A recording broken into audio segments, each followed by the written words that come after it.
Good morning, everyone. Good morning.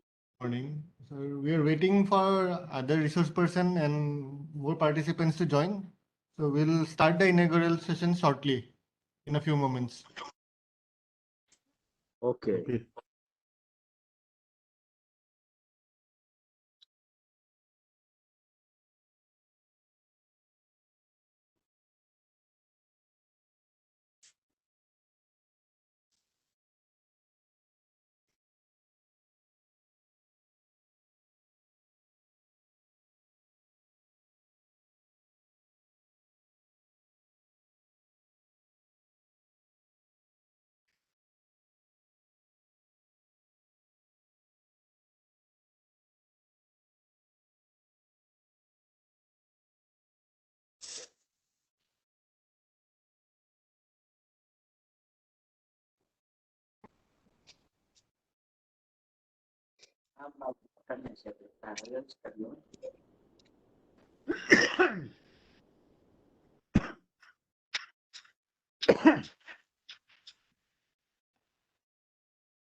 Hello.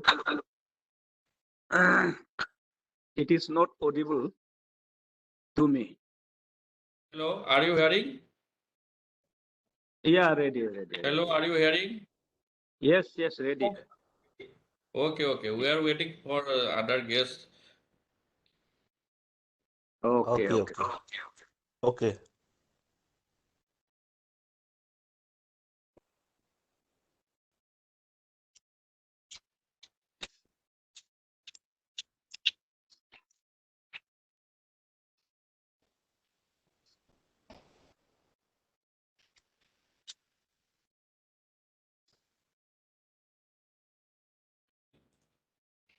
Then I welcome all other scientists, research persons present here today for this program. Lastly, I welcome all the participants from various departments of state governments and central government. Although this is the March ending period, we have got good response from state governments. Like from government of Meghalaya, we have got 10 participants.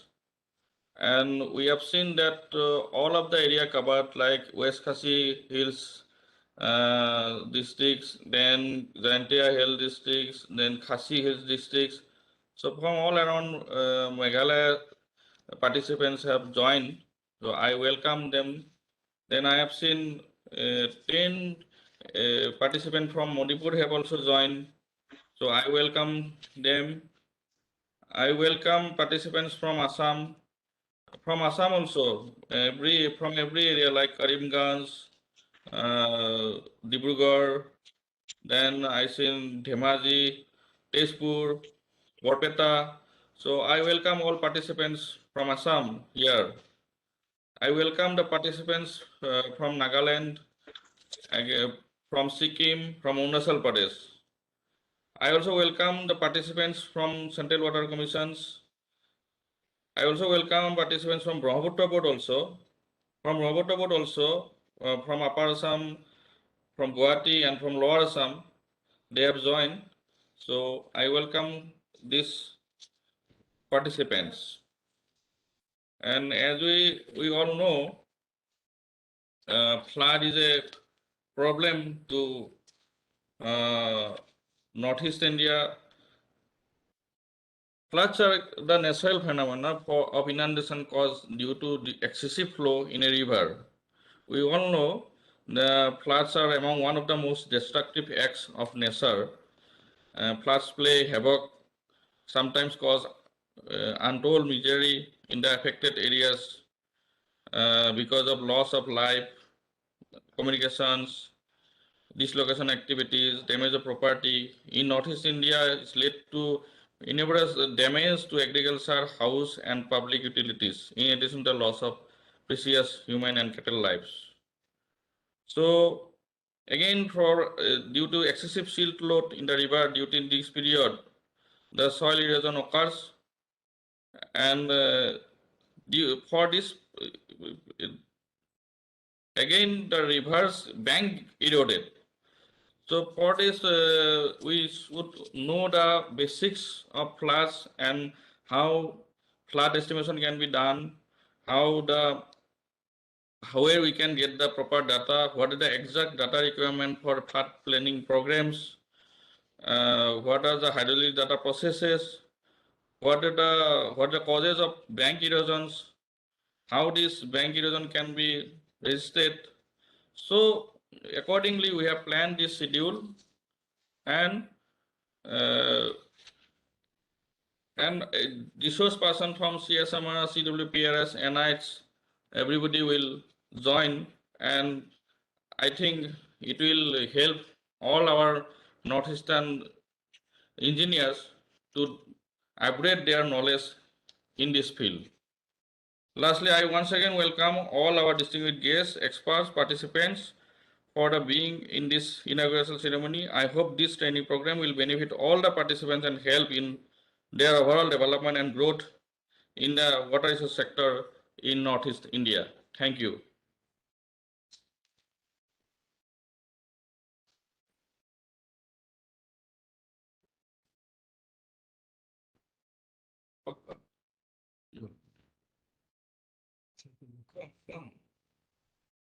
Thank you, Ranjit Deka sir, for your welcome address.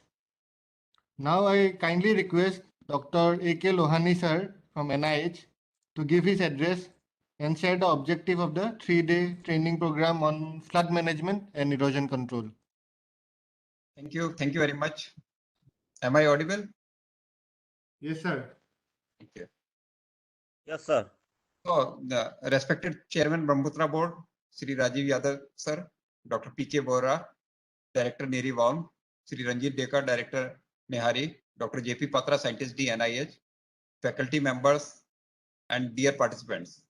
I welcome you all in the inaugural function of the training program on flood management and erosion control. As we all know, flood is the major hydrological problem, not only in India, but various parts of the world are facing this problem.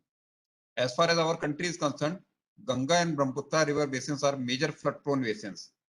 And there are various causes of floods like high intensity rainfall, continuous rainfall, cyclonic rainfall, structural failure, glop, etc. So there are these kinds of the issues from which the flood is being generated.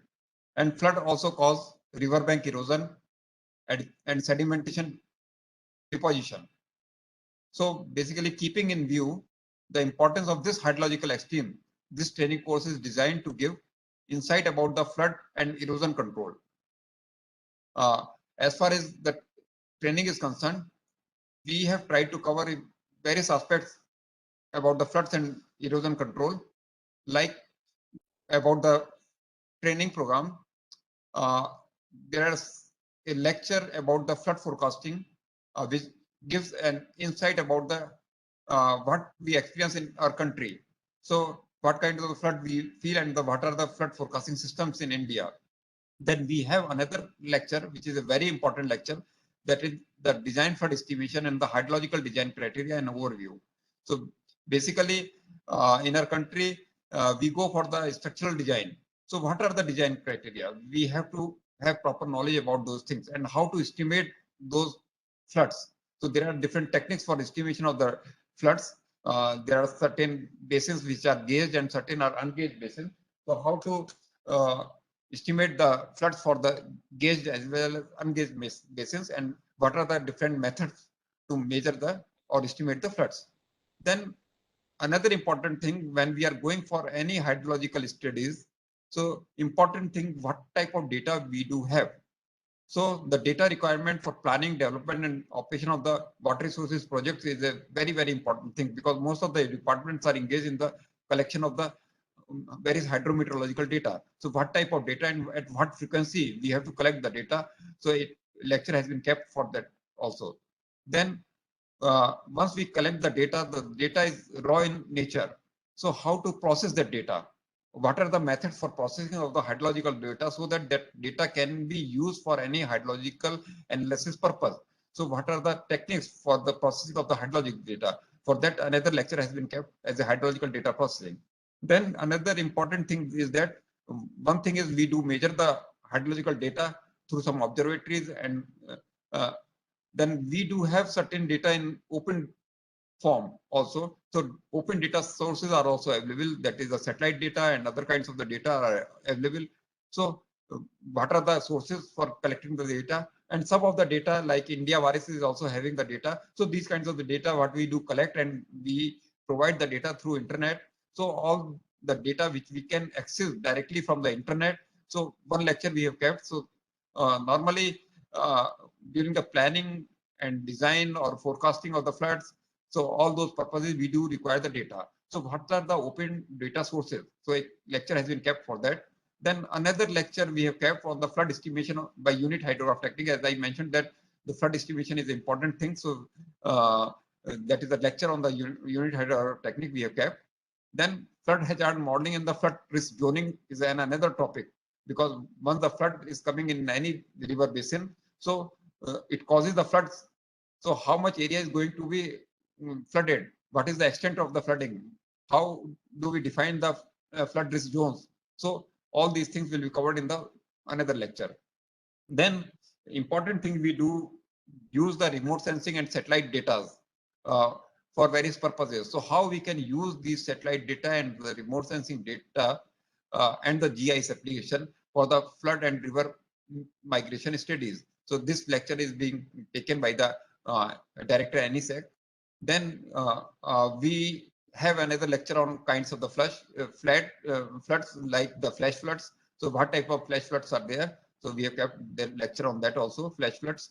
Then another important thing, because of the floods, another major problem is the river bank erosion, and the we have to go for the river training works. So a lecture by CWPRS has been kept for the river bank erosion and the river training works. Then we also have the geosynthesis of the erosion control. So what are the methods and how we can utilize that geosynthesis? Then in the, especially in the Himalayan region, the hilly region, GLOF is another issue. So we have also kept one lecture on the glacial lake outburst flood modeling, how to mitigate and take the proper measures to for that glacial lake outburst flood. So these are the various important issues and topics we have kept in the training programs. So as far as the faculty is concerned, so the faculty is from the NIH, CWPRS, and ANISEC. These are the faculty. And during the preparation of this whole training program, we have got good support from the Neri Worm, then the Nihari, and even the chairman from Putra board, Sri Rajiv Yadavji, he also supported us. He has given some advice to just design this training program. So I thank all of them for designing of this training program. So once again, I thank you all for this one, and I hope that specifically this training program will give you a good insight about the flood and erosion control. Thank you very much.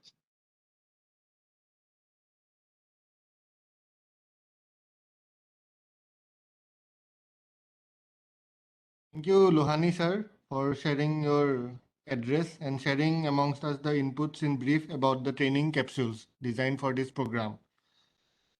Now, I request Dr. Pradeep Kumar Bora sir, Director Neriwalam, to give his address. Thank you very much for inviting me for this most important training program, particularly that inaugural program, yes. Respected Chairman Brahmputra Board, Yadav sir, Dr. Lohani from NIH, Head Surface Water Hydrology Division, Mr. Ranjit Deka, Director Nihari, all the experts from NIS, CWPRS, CSMRS, and all the participants of different states of Northeastern region. This is convergence is the buzzword for this series of training programs that under the stewardship or under the leadership of Rajiv Yadav sir, the NIH, Nihari, and Nerialam are going to conduct. Flood control and erosion, flood management and erosion control, spring set management, watershed management. These are three topics that we have taken up for this next financial year. And our target is that almost 800 officers, including field workers, will be trained in all these subjects. And then if we can exceed more, it's good that we can reach to all these states, including West Bengal, that such important topics, not only flood control and erosion, flood management and erosion control, the spring set management, as well as watershed management, all three are in fact interlinked topics.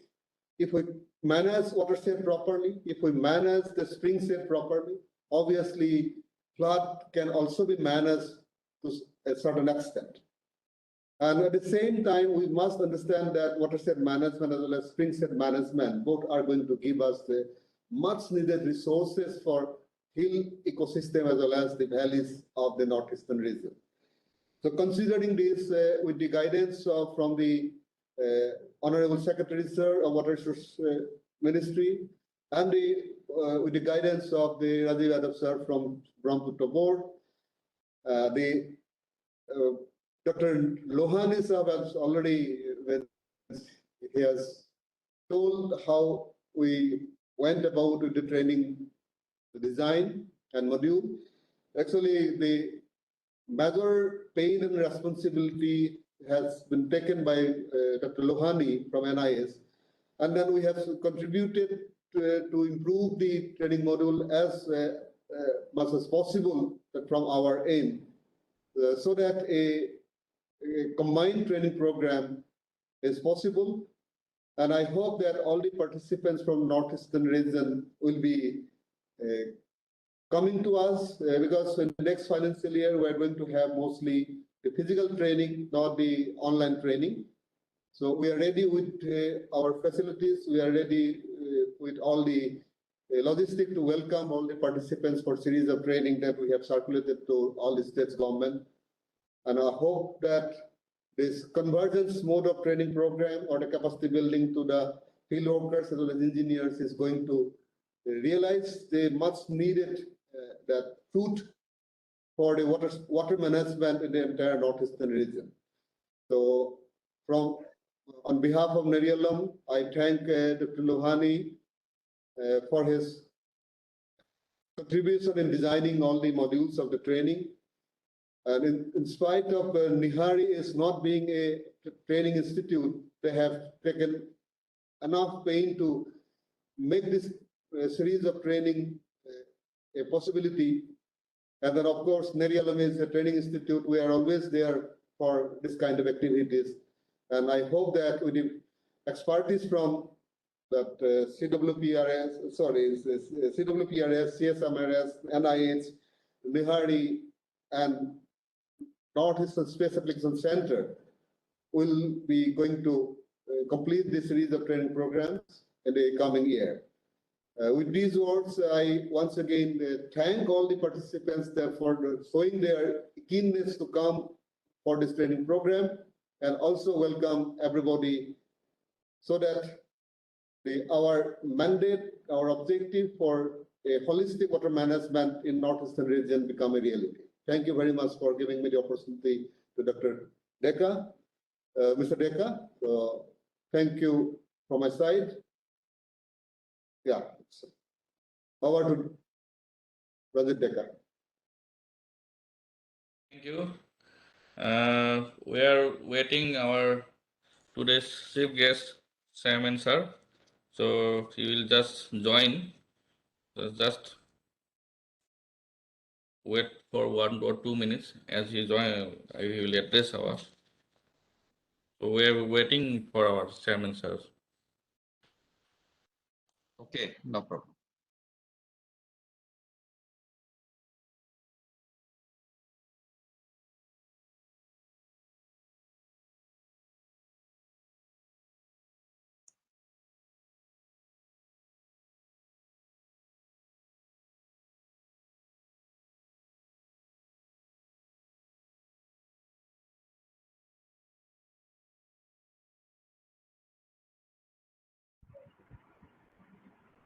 Rohani sir, good morning.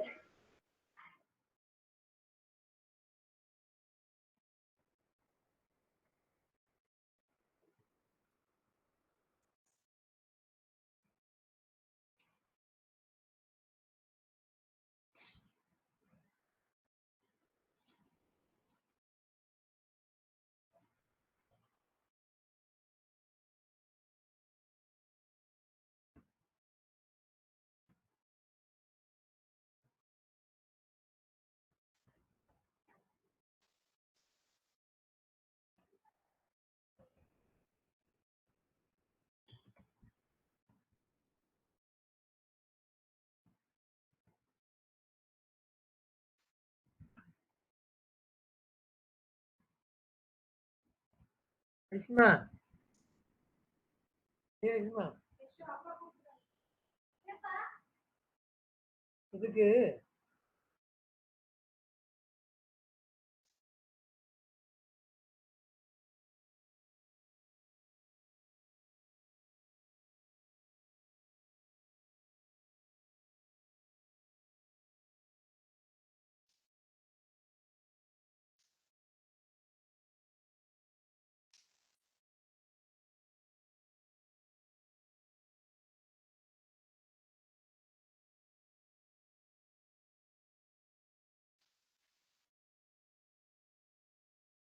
Hello.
Actually, Chairman sir is getting some problem in connecting our meeting. We are trying it. He is ready. Just some due to some technical problem, he is not able to join. So let's see for some time.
I is trying to connect us.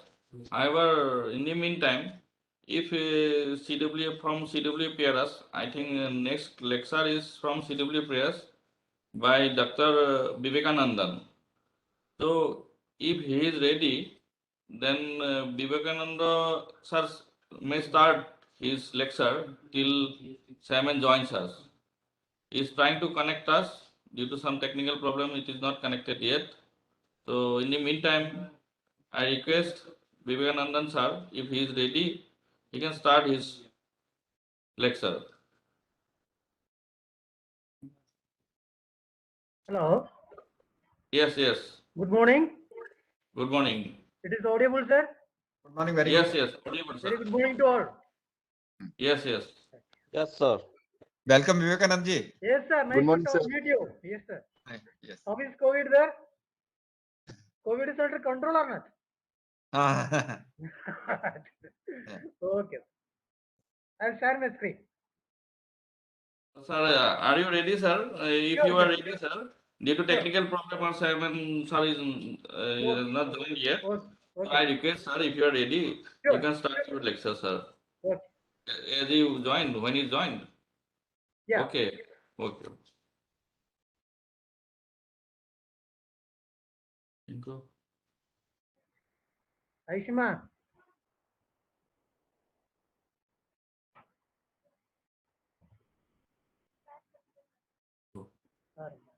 Good morning, everyone.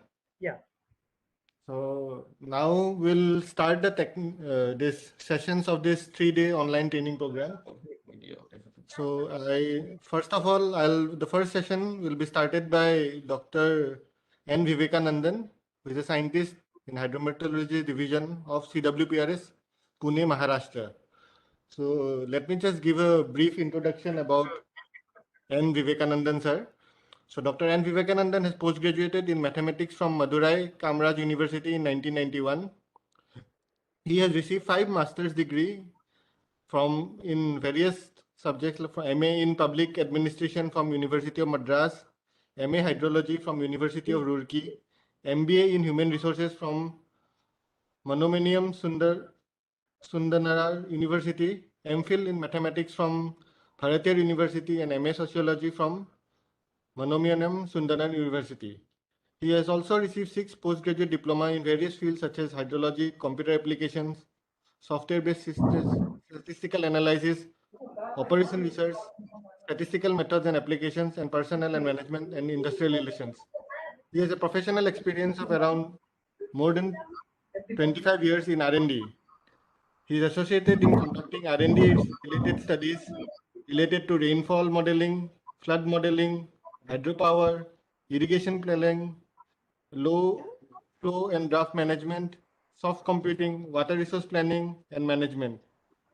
He has performed a key role in implementing the World Bank aided hydrology project at CWPRS in 2 successive terms.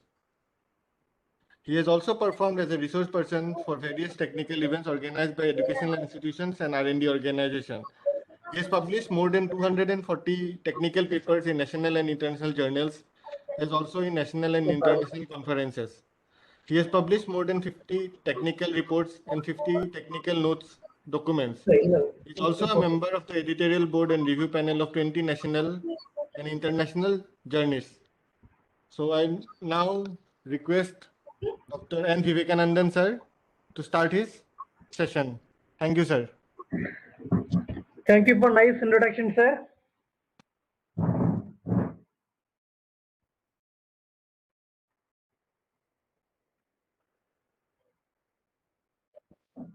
Am I audible? Yes, yes, you are audible. Sir, our Sam sir has joined. Yeah. Sorry to Simon sir, due to some technical problem, we are not able to join him in time. Now he has joined, sir. So I request Jadhav sir to address this gathering.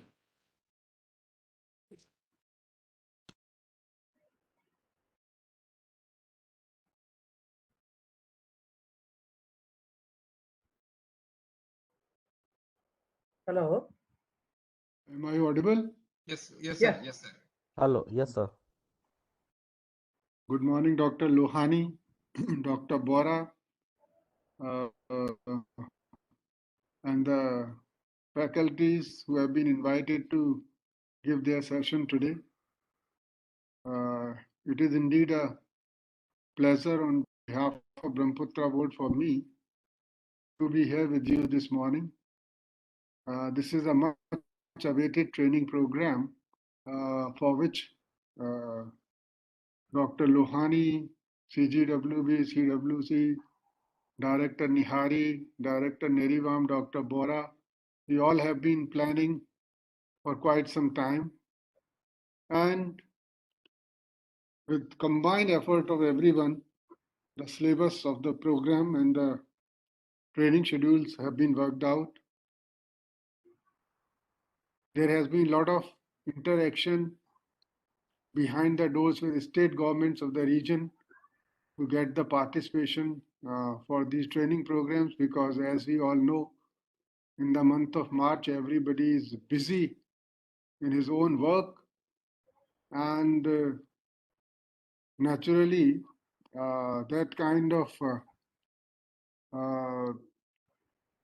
thing is not available in the month of March easily. The schedule and the people for training are not available as are available in other months of the year.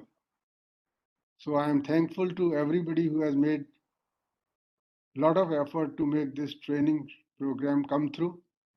And also I'm thankful to the state governments who have assigned their officers for this training, despite the pressure of the work in the month of March. We all know that flood management and related issues are always a very big challenge in the Northeast region, especially the soil erosion of late has become much more challenging. And we all have to be very, very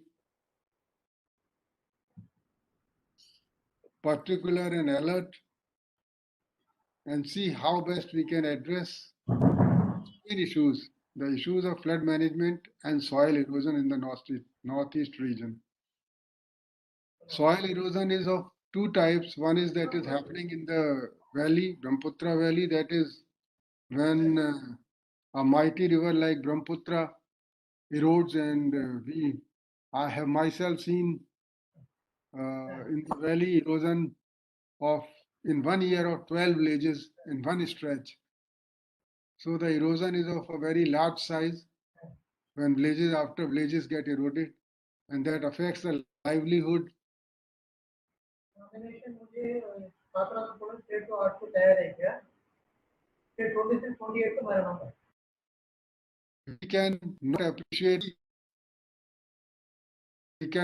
the problem that they face when they are uprooted from their homes and villages, when their livelihood is lost, and when they have to knock at the doors of government and other organizations, to get alternate land, alternate livelihood. These are major issues.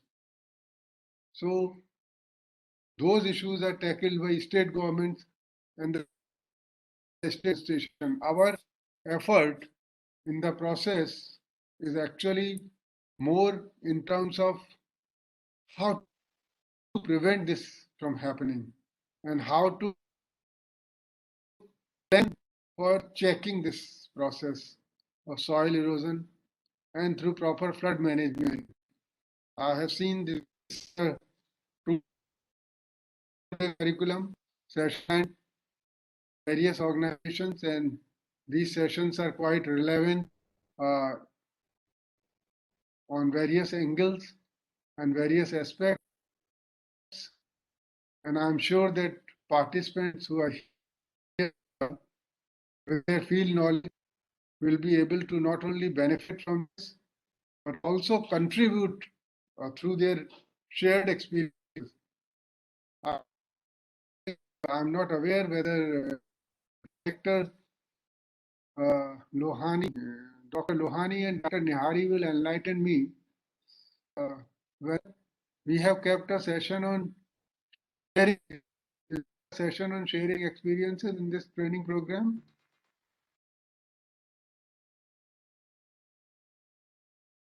Yes, sir. We have on the last day we have the discussion session, sir. Yeah, we have. Okay, there is a that session.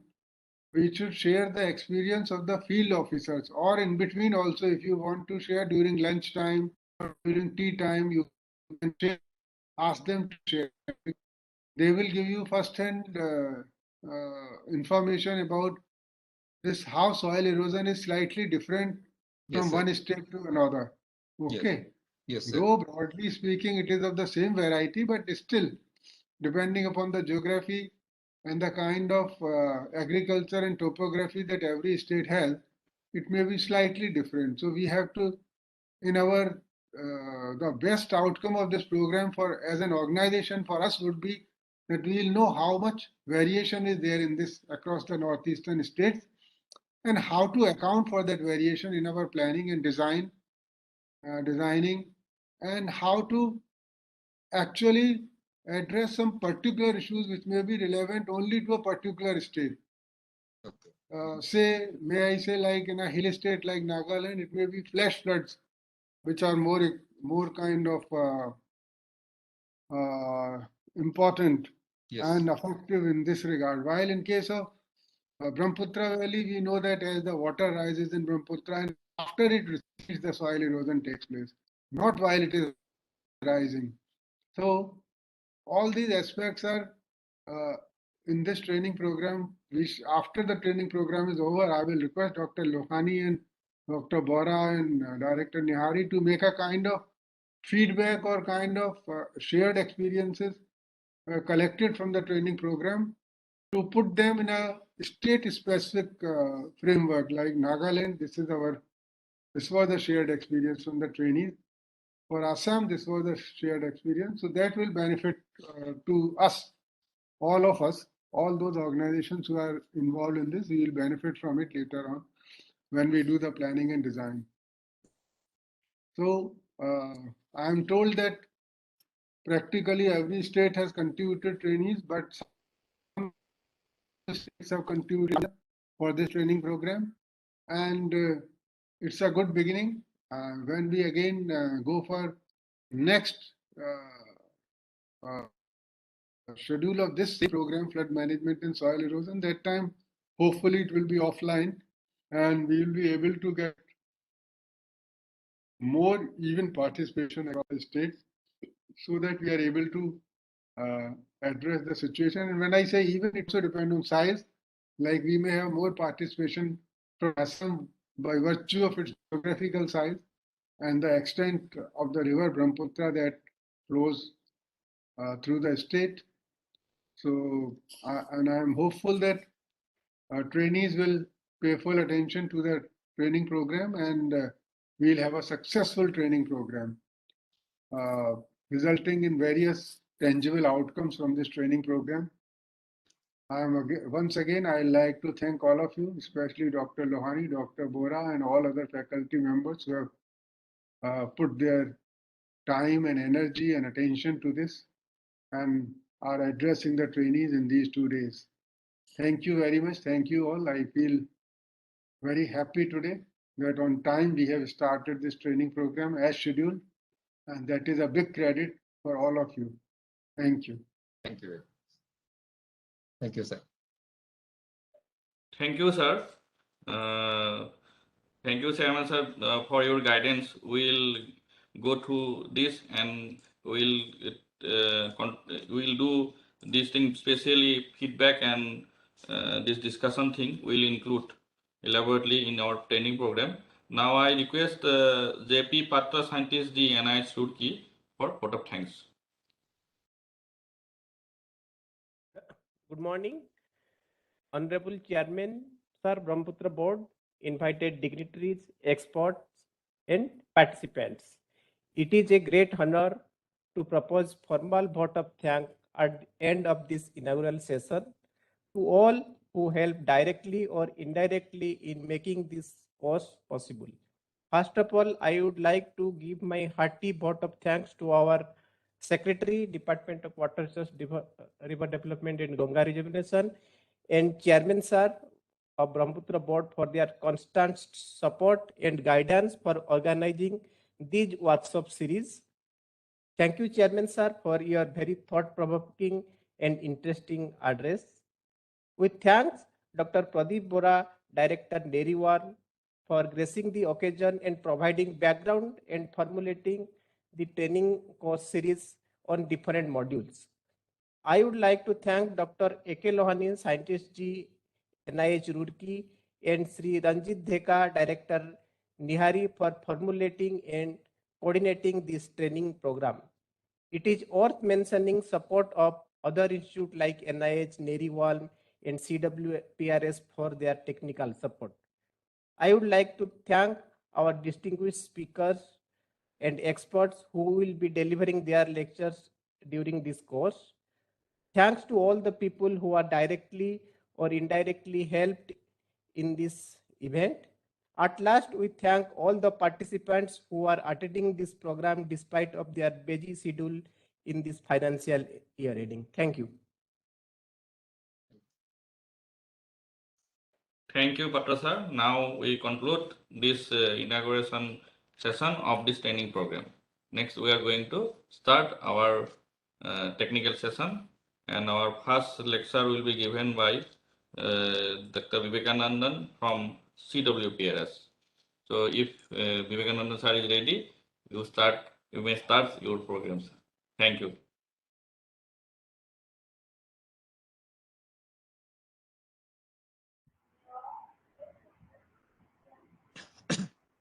All am I audible?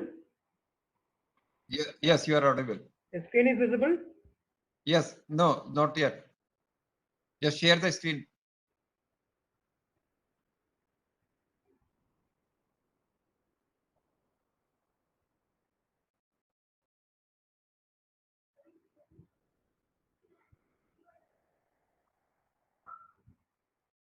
Yeah, now it's visible. Visible? Yeah, visible. Yeah. Now it is visible. Now screen Yes. is visible. Yeah, yeah, yeah, it's visible. It is moving. Yeah. Okay. Yes, sir. The respected Dr. Ranjit Rekha, Director, Northeast Hydraulic and Allied Research Institute, Dr. Lohani from NIH, and Dr. Other dignitaries from Nikari, and dear participants and who are attending the lecture online, and my dear colleagues and senior friends. Good morning to one and all. First of all, I thank the Director, Northeastern Allied Hydraulic Research Institute, Guwahati, and Director, CWPRS, and my group leader, Dr. R.G. Patil, for giving me an opportunity to share my experience on flood forecasting, Indian experiences during the decade, the past 100 years. Here I would like to share my thoughts, how the flood forecasting happen in Indian experience, how they're feeling about flood forecasting. In this aspect, the lecture is designed like that only.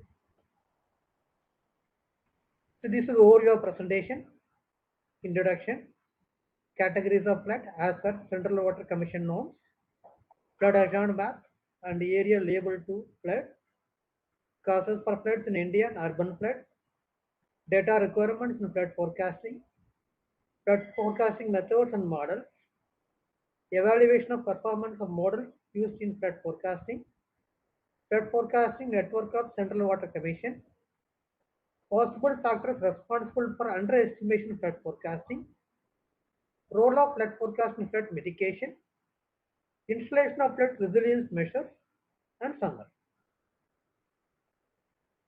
The screen is moving, sir. Slides are visible? Yes, sir. Yeah. See, it is a flood. Normally, the floods are natural occurrences where an area land that is normally dry abruptly becomes submerged in water. It is a natural phenomenon. The flood can be defined as an overflow of large quantities of water onto a normally dry land. So it is called as flood. The flooding happens in many ways due to overflow of regimes, streams, rivers, lakes, and oceans, or as a result of excessive rain. Whenever flooding takes place, there is a possibility of loss of life, hardship to people, and extensive damage to the property. Below that, I given the three diagrams. The first one, second, and third. As our experience in the field, I have the field experience. Can someone say what is indicated in the first figure? Any participants? What the first figure indicates?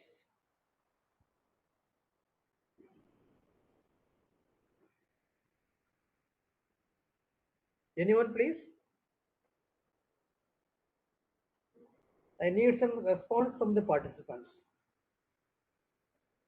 What is the first figure indicates?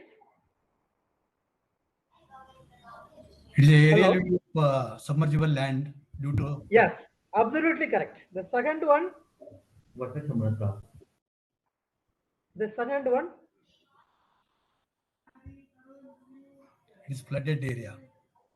Flooded area due to improper drainage. Yes, Am I yes. correct? Yes, sir. What the third one? Once again, it's same. It is water logging. Yes.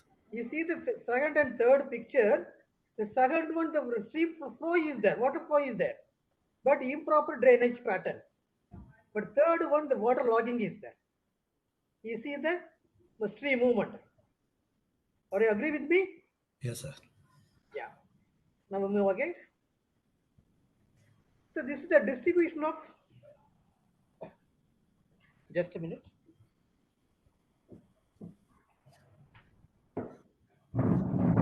Just a minute. Sorry for the interruption due to network issue. So this is a natural distribution of disasters.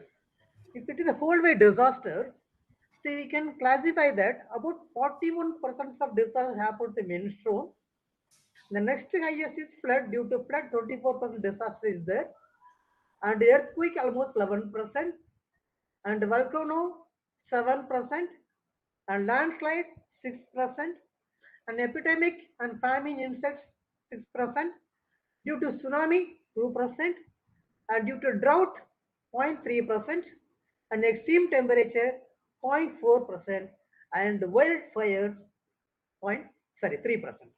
So that 100% of disasters which happen to classify for 6, 9, 10 categories. So if you see the second last, it is flood. Now in the present lecture, I am going to focus only on the flood forecasting, how we can prevent the disasters due to flood. So there are two aspects.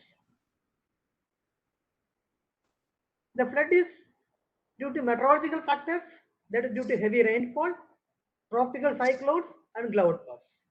Now another reason for flooding, physical factors, large catchment area, inadequate drainage arrangement, just we saw the previous slide.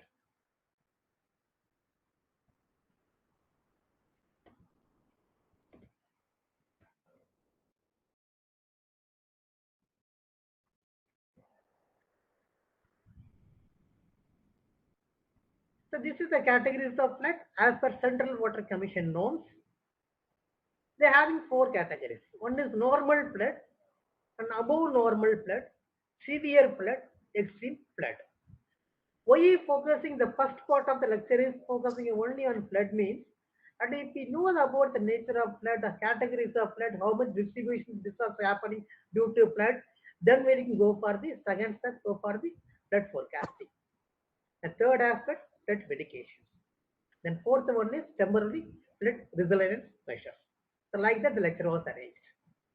So as per the categories of flood, as per Central Water Commission norms, the river is to be normal flood wherever the water level of the river is below the warning stage. It is less than 0.1 meter. Then the above normal flood, it is the water level of the river at flood forecasting site touches or crosses at warning level but remains below the danger level. It's got above normal flood. So you can see this color coding, it is yellow from warning level to danger level. At the top of the warning level to the bottom of the danger level. That area is called above normal flood. The color coding is made by sediment for the particular region type of flood is yellow color. This is standard and universal code described by Central Water Commission. The severe flood, if the water level of the river at the forecasting site touches or crosses danger level, but below the highest flood level of forecasting station, then the flood is called severe flood. The range is 0.5 meter. Now another one is the extreme flood. The flood situation is esteemed to be extreme when the water level of the river touches or crosses the highest water level recorded at any forecasting site so far. So the stakeholders or policy makers or decision makers should be very careful when the flood is reaching the high flood level. Then you have to take the precaution. The first one, you have to evacuate the people from the lowland area and try to prevent the damages by applying some flood techniques to reduce the losses.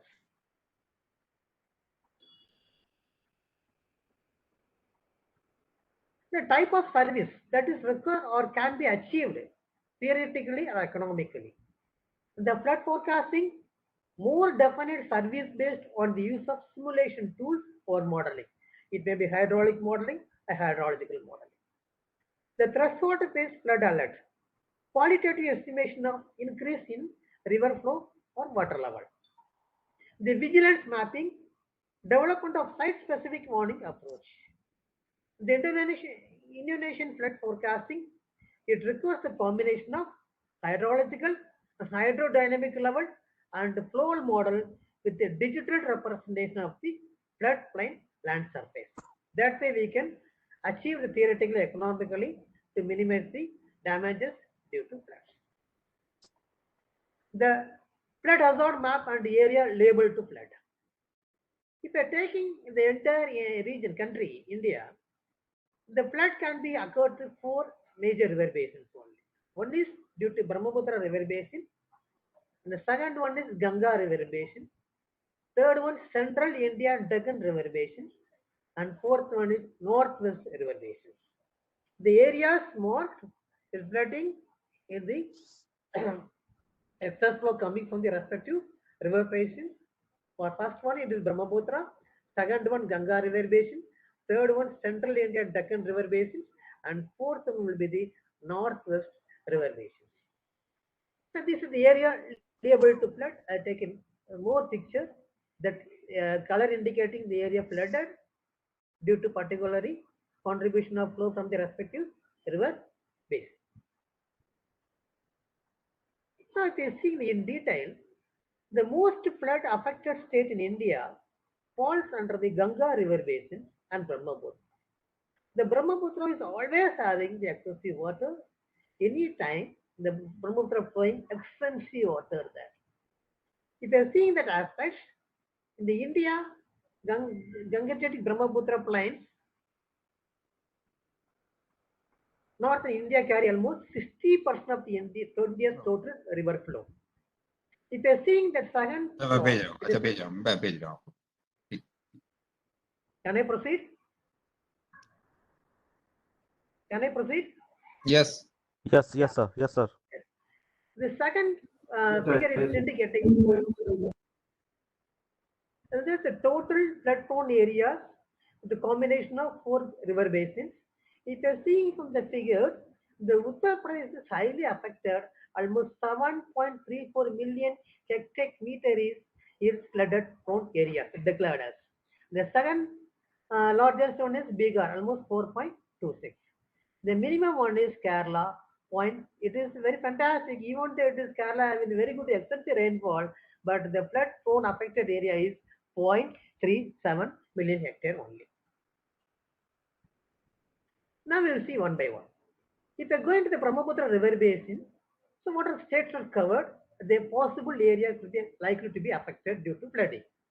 The region consists of the river Brahmaputra and Barak and the tributaries covering 7 states: Assam, Arunachal Pradesh, Meghalaya, Mizoram, northern parts of West Bengal, Manipur, Tripura, and Nagaland. These are the states likely to be affected by flood due to the river flow from the Brahmaputra river basin. The catchments of the river received a very heavy rainfall ranging from 110 centimeter to 635 centimeter in a year. Just imagine, it is 1100 mm to 600 350 mm in a year, which occurs mostly during the months of May and June to September, resulting severe and frequent floods in this region. The predominant problems in this region are caused by the spilling of rivers over the banks, drainage congestion, and tendency of some of the rivers to change their course. The second one is Ganga river basin. The river Ganga and the tributaries are which of the important ones are Yamuna, Sonne river, Gagra, Gandak, Kosi, and the Mahananda that constitute this river region. It covers 10 states of Uttaranchal, Uttar Pradesh in its basin area, Jharkhand, Bihar, south and central parts of West Bengal, parts of Haryana, Himachal, Rajasthan, Madhya Pradesh, and Delhi. The normal annual rainfall in this region varies from 60 centimeter to 190 centimeter. In terms of millimeter, 600 mm to 1900 mm, of which more than 80% of rainfall occurs during southwest monsoon. Flood problem is mostly confined to the areas on the northern bank of the river Ganga, which is mainly caused by northern tributaries spill over the banks. The third river basin is Central India and Deccan river basin. The important rivers in this region are Mahanadi, Godavari, Krishna, and Kaveri. These rivers have mostly well-defined stable courses. You can't find any abrupt changes in the river course of action. They have adequate capacity within natural banks to carry the flood discharge, except in the delta area. The lower reaches of the important rivers on the east coast have been embanked, thus largely eliminating the flood problem. The Northwest River Basin is categorized in the fourth section of river basin. The main rivers in this region are Satluj, Beas, Ravi, Chenab, and Jhelum, tributaries of Indus, all flowing rivers from the Himalayas. The region covers the state of Jammu Kashmir, Punjab, and part of Himachal Pradesh, Haryana, and Rajasthan. Flood problem is little less in this region as compared to the Ganga basin. The seen from the old four flood prone areas due to the four river basins, Brahmaputra, Ganga, Central India, Northwest River Basin, one can easily identify that the most flood prone areas fall from the Brahmaputra River Basin, and the second one is the name of Ganga River Basin. The least one is in the Northwest River Basin. Now go to the causes of floods in India and urban flood. Now what is the urban flood is one of the heating topics in everywhere. If you take in Chennai flood, it is one of the best examples for urban flood. A lot of studies can be carried out by the NIH and IIT Mumbai and IIT Chennai. They have a lot of studies during the urban flood. As for suitability is concerned, our role is very limited world in the flood forecasting aspects, though you are carried out for the Old and Mahanadi River Basin and for recently for the Indra Sagar and Omkareshwar, we carried out some studies on flood forecast. The urban flood class is only two factors, one is direct factor and indirect factors. So what are the direct factors? This is global climate change. Again, it is one of the heated topics, climate change due to abrupt weather changes and urbanization. If you think global climate change, what are the possibilities? Change in weather pattern and heavy rainfall. These terms normally any common will speak that if anything happens, the weather is changed. So heavy barish bahut ho gaya, heavy rainfall. It is the causes for global climate change. The urbanization, development and encroach to floodplains and causing loss of natural storage. It means the improper construction. They put in the low-lying area, they elevating building the structure. It means the developments encroach floodplain areas and causing loss of natural storage. And the second aspect, continued development and the redeveloped to higher density land uses. Almost all agricultural land converted and they're taking that the building construction. There is no chance that the water river flows will be blocked due to the excessive stage and the construction of higher altitude building in the low-lying area. So coming to the indirect factors, the first cause is improper and inadequate drainage system, as is shown in the second picture of the second slide. On road vehicle parking, there is always, it is a whole metropolitan, there's a big issues. And the attitude of people. They will simply put the garbages in the river stream, the river is blocked and they will choke up and lot of sedimentation will be happen in the river stream. And improper no wastage management. That is one of the very big issues where we'll dispose the wastage. If you're seeing the apartment building and anywhere, the wastage is almost huge amount. It is no place for disposing the waste. That could be one of the indirect factors for urban flood causes. Then comes for the urbanization. So what are the category again? The increased impervious area such as road, roofs, paving due to increasing development densities means more runoff areas that. In addition to direct indirect factors, there are major factors for causes of flood in India.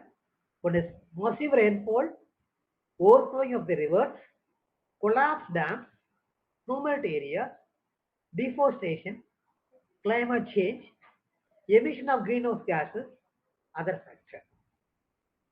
Now, the emission of greenhouse gases, we are talking for the RCP, the climate change representative, and for the RCP scale data, carbon dioxide policy. Now, what is the major class for Chennai flood? Why it took Chennai flood? This time the Chennai flood was having lots of come to the debate in very new channels. Why it was happened that? It is because of blocked drains or at the primary cause of the floods in urban areas, especially the metro cities, metropolitan areas. Now, another which is caused Punjab and Haryana floods, inadequate drainage of surface that causes flooding in large areas. If we are taking both the cases, that is improper drainage system are due to one of the main cause for flooding in Chennai, Punjab as well as Haryana. Apart from that, what are the significant flood problems in India? One is problem of third area. It means natural differences where water gets deposited during monsoon or longer period. Another was the river bank and bed erosion. Depending on the flow phenomena, there may be aggradation or degradation in the river bank, sediment transport by river, and dam break flows. The flooding due to dam break is a mega disaster as it is associated with huge loss of life and property. And urban drainage, as I told, Chennai and Haryana and Punjab. Flash floods. The flash floods are characterized with sudden rise in the recession of flow. You take a fraction of, I can say it is minutes, just a few minutes coming going back. It is flash flood. It is one of the major causes. It characterizes sudden rise in recession of flow, small volume and high discharge. This causes damages and flood due to tumult and flood in coastal areas. Flood in Indian river basin due to cyclone, maybe Andhra Pradesh, Odisha, Tamil Nadu, West Bengal experience the heavy rainfall due to flood in coastal region. Then the increased vulnerability causes. The unplanned development of cities along rivers, you can see the picture. Increasing economic and development activity in floodplain area, that is unavoidable. Lack of regulations, inadequate drainage system, inadequate maintenance, lack of disaster preparedness. If you see all the 6 points, all the 6 of major causes, that can be, if you take increasing economic and development activity in floodplain, that is supposed to be, there is no option for us. And another major thing it is happening in India, that inadequate drainage system. If you take any cities, the drainage system is very poor, inadequate maintenance due to lack of funds or sanction of funds from the concerned authority, the lack of disaster preparedness. There is no pre-planned preparedness to face a disaster. It having many reasons. I will not go into the Indi. There are many reasons, including economical factors, political, and some state boundary issues. There is a lack of disaster preparedness.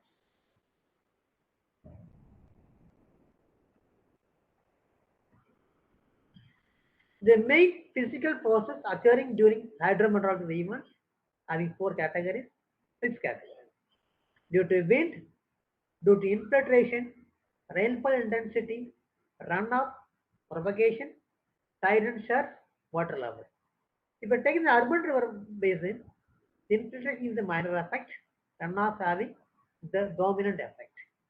The urban basin, infiltration, rainfall intensity having the direct impact, and runoff and propagation having dominant and minor impact.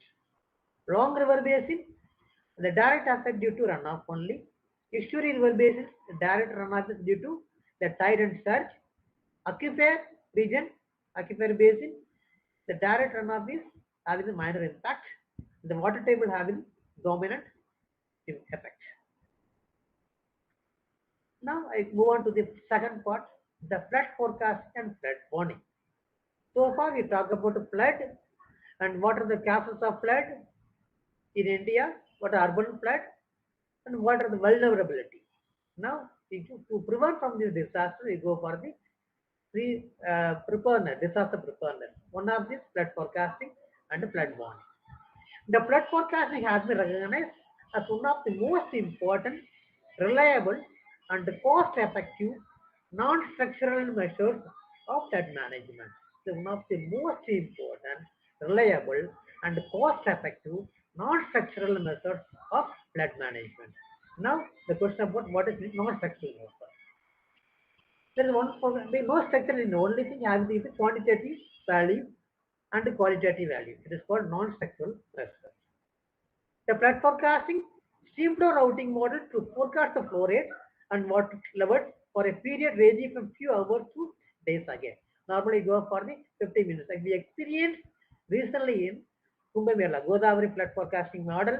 The civil PRS developed their own flood forecasting model due to Kumbh Mela. First 2 days, it was no problem. The one model was running well. The second day, the sudden rise to the flash flood, it was coming likely. Luckily, no breach was in the no breach was the breach was not breached. So we saved a lot lots of life, and this is a lot of economy also. That it was highly appreciated by the municipal commissioner. That is one of the remarkable achievement made by CWPRS in the case for developing the flood forecasting model for Godavari basin due to Kumbh Mela in 2018. The use of forecasted precipitation and stream flow data in rainfall runoff modeling. It is one of the prerequisites for flood warning. Hello? Hello? Hello? Can I proceed? Yes, yes. Yes. The second one is the flood warning. Task of making use of this flood forecast to make decisions to the policymakers, and it is the outcome of flood forecast. In a nutshell, flood forecasting is a prerequisite for flood warning. In another way, flood warning is the outcome of flood forecasting. What is the need for flood forecasting? Warning of the approaching floods provides sufficient time for the authorities to evacuate the affected people to the safer places well in advance, to make an intensive patrolling of the flood protection works such as embankments so as to save them from breaches, failures, to regulate the floods through the barrages and reservoirs so that the safety of the structures can be taken care of against the higher order return period floods. To operate the multi-purpose reservoirs in such a way that an enroachment of the power and water conservation storage can be made to control the incoming flood. To operate the city drains to prevent bank flow and the flooding of the areas drained by them. What is the forecast frequency for major river? If greater than 24 hours, the forecasts are being formulated based on 8 hours and 9 hours. The water level data and the forecast is issued once in a day at 10 o'clock with advanced warning time of 24 hours to 36 hours. It means 1 day to 3 days. For medium rivers, the travel time may be 12 to 24 hours. The forecasts are being formulated based upon 6 hours and 18 hours. It's morning 6 to evening 6. The water level data and the forecast issued twice in a day at 7 hours and 7 hours, 19 hours. It means 7 to 7. With the advanced morning time of 12 to 24 hours. Morning period is 12 to 24 hours. The fleshy rivers, the travel time is less than 12 hours. The forecasts are being formulated based on any river. The forecast issued multiple times, more than twice in a day, with the advanced morning time less than 12 hours. It means the flashy rivers there, as I told, it will come for sudden rise and recession of flow will be there. So you should be very careful. The controlling authority, you have the forecasted values to the controlling group. Almost the frequent intervals, it may be less than 12 hours.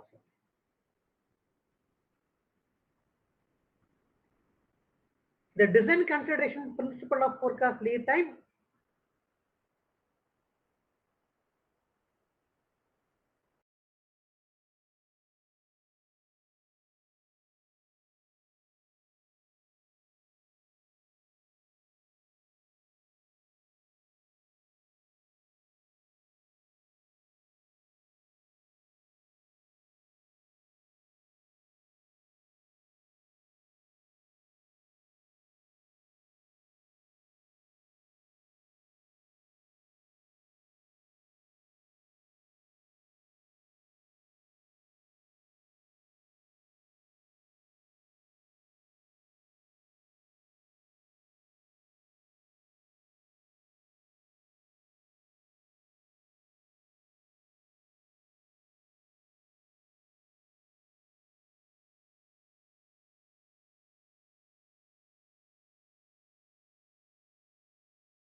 Any problem, sir? Any problem, sir? Hello? Hello, any problem, sir? Okay.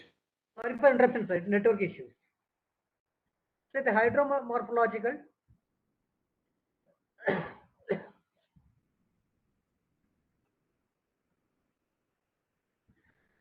the hydromorphological shape, boundaries, and the content of the water body of the basin, topography, geology. The principle of forecast lead time, minimum period of advance warning necessarily for preparatory action to be taken effectively, concept of lead time to be flexible.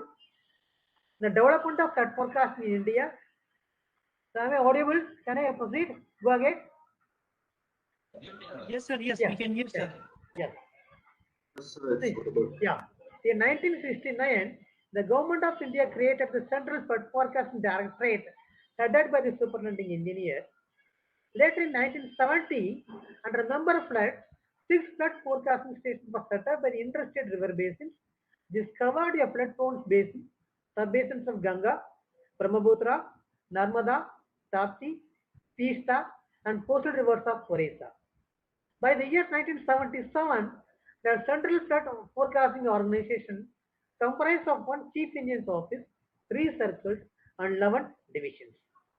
Now, in most of the states, there are arrangements for the issue of flood warning system from the upstream stations to the downstream stations. These warnings include whether the river is rising above a certain specified level known as danger level, whether the river is rising or falling, whether the stage of the river flow is low or medium or high. These are the developments of flood forecasting in India. These are the components of flood forecasting system. The first aspect, collection of real-time data, preparation of flood warning information message, then communicate to the communication and dissemination of messages through WhatsApp, whatever the available media, social media, interpretation of the flood content and flood observations, how much water will be coming from the upstream and the flood observations, response to the warning, review and improvement of the system. Sometimes if you have any lackness in the flood warning information message, how we can improve the system there. These are schematic diagram and one flood forecasting. You see how the data is received and transmitted to the controlling authority to prevent the disaster from the flood damages. This is a line diagram, schematic diagram of flood forecasting, data collection, catchment delineation, and data checking pre-processing. It containing precipitation data, evaporation data, temperature data, water level flow, etc. And go to the hydrological modeling or hydrodynamic modeling and simulate the model and give the flood forecasting model. Then give the accuracy of the accuracy of the model, performance of the analysis. Then carry out the outcomes of the findings of the model results to the stakeholders or decision makers. The data requirements of flood forecasting, hydrological data, discharge and water level, meteorological data, rainfall intensity and duration, precipitation forecast and past data. Number of rain gauge stations in the basin should be such that aerial rainfall in the catchment can be estimated with the desired accuracy. Variation in the rain distribution as per time distribution can be identified. Topographical data, information about the elevation of the surface of the earth. Other information and data, population and demographic data to indicate settlements at risk, inventories and properties at risk, reservoir and flood protection infrastructure control levels, location of key transport, power and water supply infrastructure, systematic post-flood management assessments.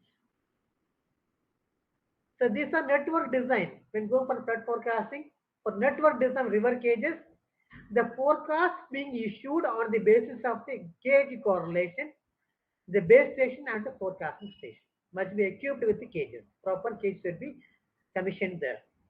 In case of more than one tributary or joining the main stream, and the forecast is based on multiple coaxial diagram, there should be at least one gauge on each of the tributaries. We see all the information in diagrammatic nature in the upcoming slide.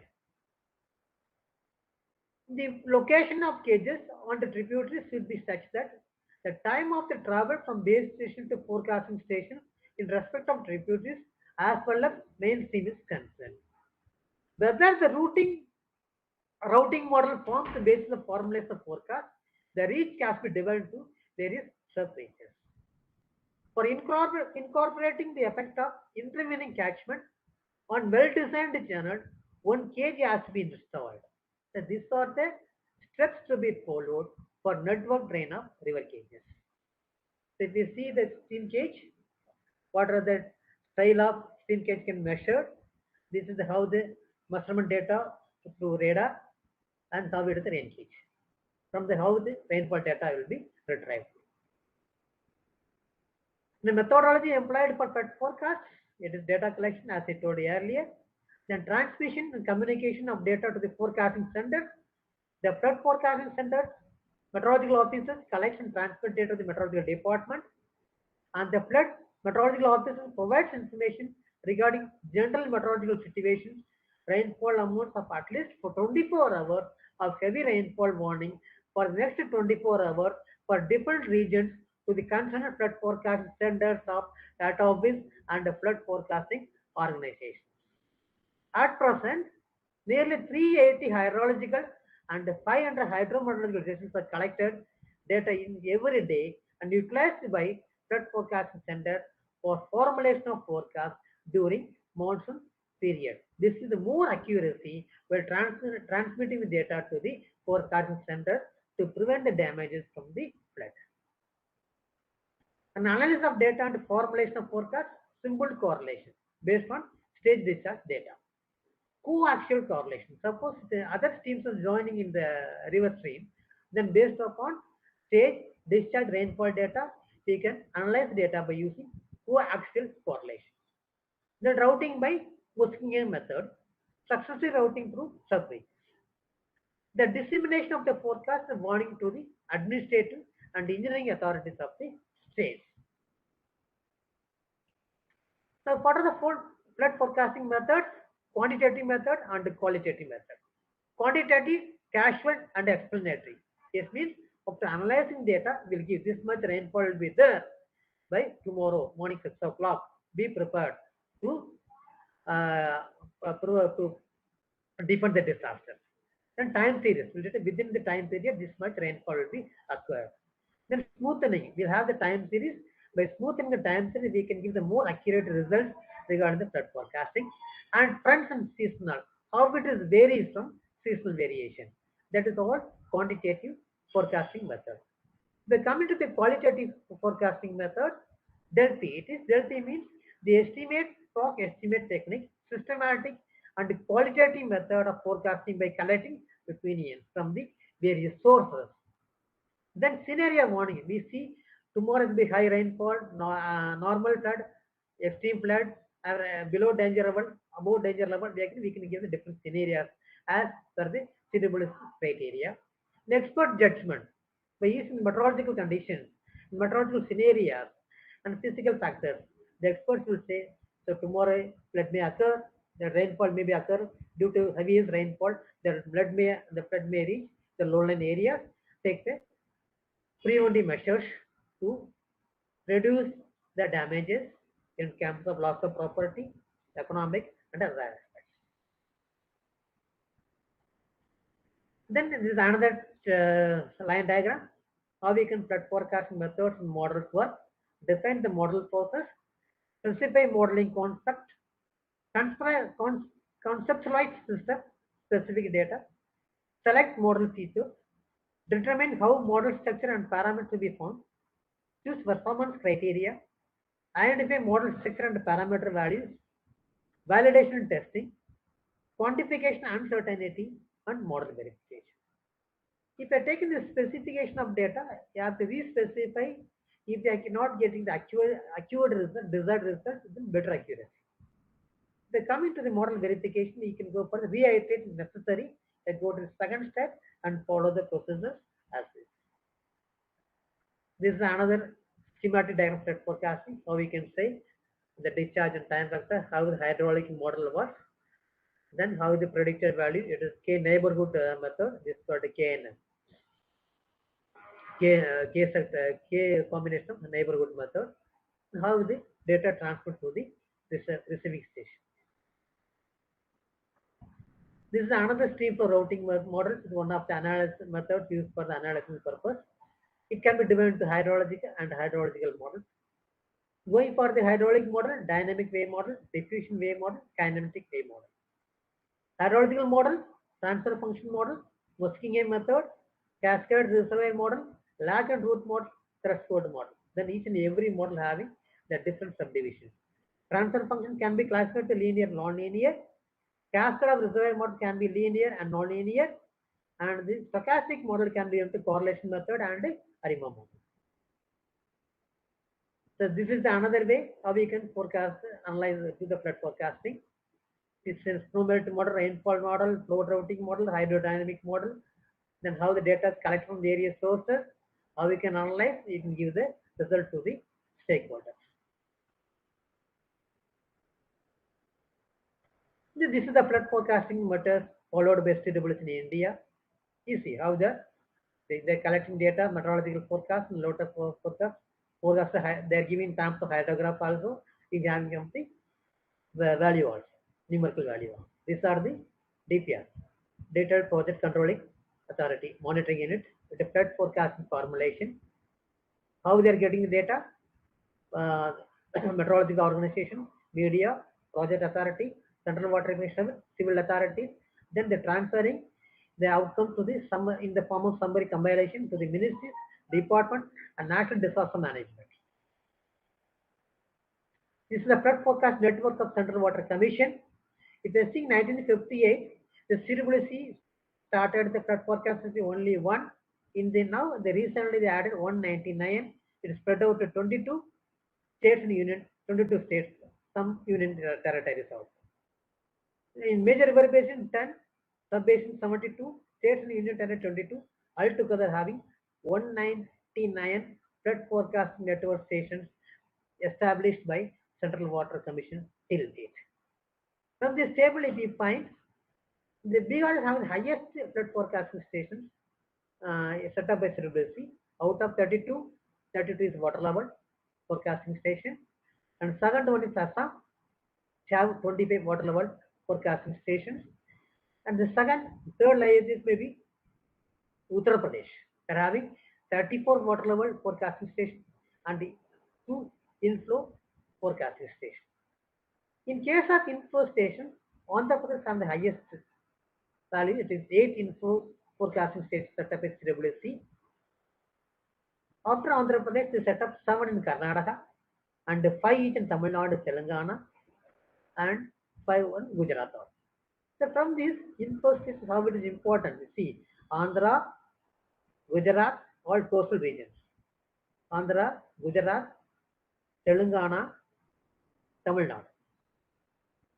So altogether, the CWC established 151 water level flood forecasting stations and 48 inflow forecasting stations, and altogether 199 forecasting stations set up by CWC till date. This is the basin-wise forecasting station. Ganga is, as I told, 133. Brahmaputra, this much. This is not established by the flood forecasting station by CWC and the state management within the river basin. Another one is the real-time flood forecast. The real-time flood forecast, it is method, they are having 2 methods, statistical method and the deterministic method. The statistical method is based on the statistical information only. This method makes use of the statistical techniques to analyze the historical data with an objective to develop methods for the formulation of flood forecast. It can be presented either in the form of graphical relations or mathematical relations. The correlation between the upstream and downstream cages or discharges, direct correlation between the cage and discharge at the downstream as well as upstream, direct correlation between the peaks at the forecasting station and base station, correlation between the change in the stage of the base station and the change of the forecasting station during 3 hours, and cage to correlation coastal river. The cage to cage correlation coastal region is most effective. So these are the statistical methods used in flood forecasting. So this is a multi-tributary model approach. There's all the material available in the public domain. If you want any further reference, you can go through the lecture notes. I will provide the lecture notes to the organizers. This may be made available to you at the end of the course.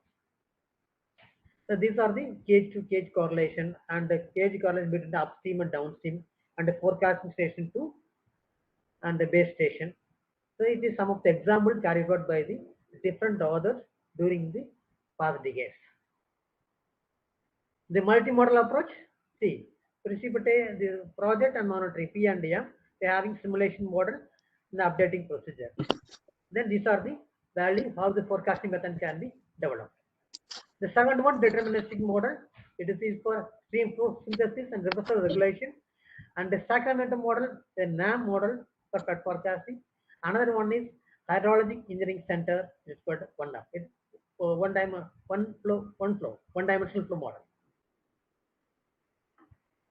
The modernization of flood forecasting services, it is carried out with different organizations, World Meteorological Organization, UNDP, United Development Program.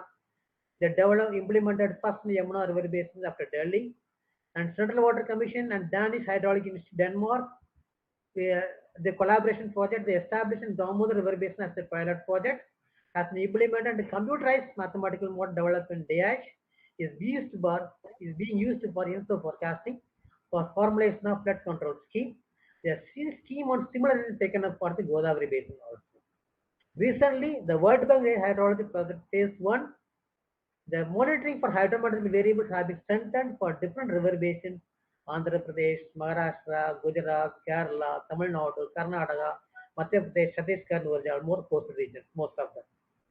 And the phase 2, the hydrological analysis carried out using the process data available for hydrological information system. Under this project, the development of decision support system for real-time flood forecasting for Bagra BS river system has been envisaged. So these are the models again used for the real-time flood forecasting. The stochastic model, artificial neural network, and fuzzy logic.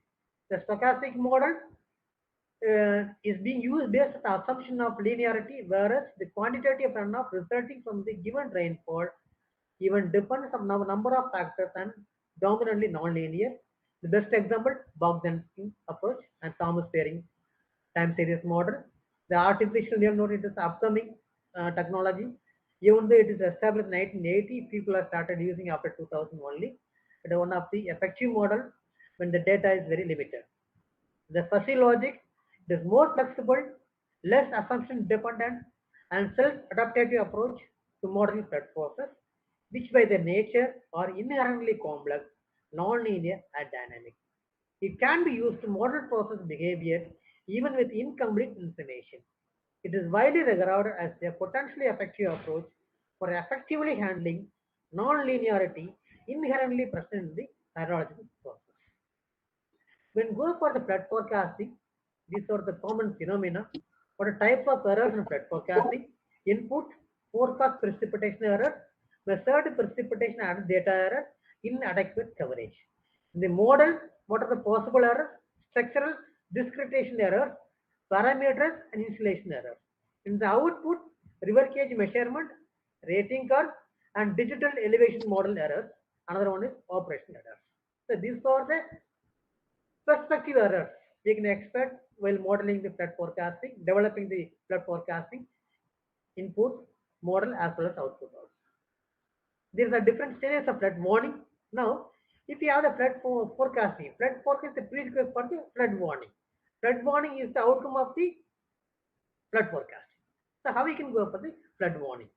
You have the different scenario. So it is very tedious one. You can I will provide the slides to the stakeholder, they can easily understand. Then how we can evaluate the model used in flood forecasting? One is mean absolute error, mean square error, coefficient of determination. Apart from this, there are many indices to evaluate the model performance, but in principle, they are using these three most widely used to evaluate the model performance. The xi is the observed value, y is the forecasted value, mu x is the average of observed value, mu y is the average of forecasted value, n is the sample value. Then the problems, the stakeholders, they're using multiple models. We carry out model performance analysis also. Then how we can select which model gives the better forecasted result. So that can be evaluated by the predefined scales to evaluate the model performance of the forecast. If the mean absolute error and mean square error less than 0.15, with its coefficient determination is greater than or equal to 0.9, it is a good. The very poor is if the mean absolute error, mean square error less than greater than 0.4, with the coefficient of determination is determination less than 0.3, treated as a very poor. These are the predefined scales to help the decision makers to select the better forecasting model for the flood forecasting. The evacuation of vulnerable groups and moving a buzzard. Now, going to the how we can prevent the damages. First, I talk about flood and flood forecasting and the flood warning. Now we can go to the evacuation. These are the transportation net, community network, flood risk, and how we can conduct. So we see the people how they are evacuating from the flood prone areas. The role of flood forecasting, flood mitigation is the prerequisite for successful mitigation of flood damage. Play a vital role in flood management. Then no preventive defensive measures can be completely effective, can be effectively combined with other methods for flood prevention such as retention, land use, structural measures, flood emergency action plan, and public awareness. Increases flood resilience to the flood affected people. And how we can control the flood and how we can do flood mitigation. The complete invulnerability from flood not possible because if you're not getting the sufficient information or messages from the flood controlling monitoring unit, we can't do anything there. So the complete invulnerability from flood is not at all possible. However, the impact due to flood can be minimized by establishing the structural measures and non-structural measures. For the structural measures, this is the cost effective. Dams and reservoirs, construction of dams and reservoirs, embankments, flood walls, stream walls. Natural detention basins, channel improvement, drainage improvement, diversion of flood water. It involves manpower as well as cost effective.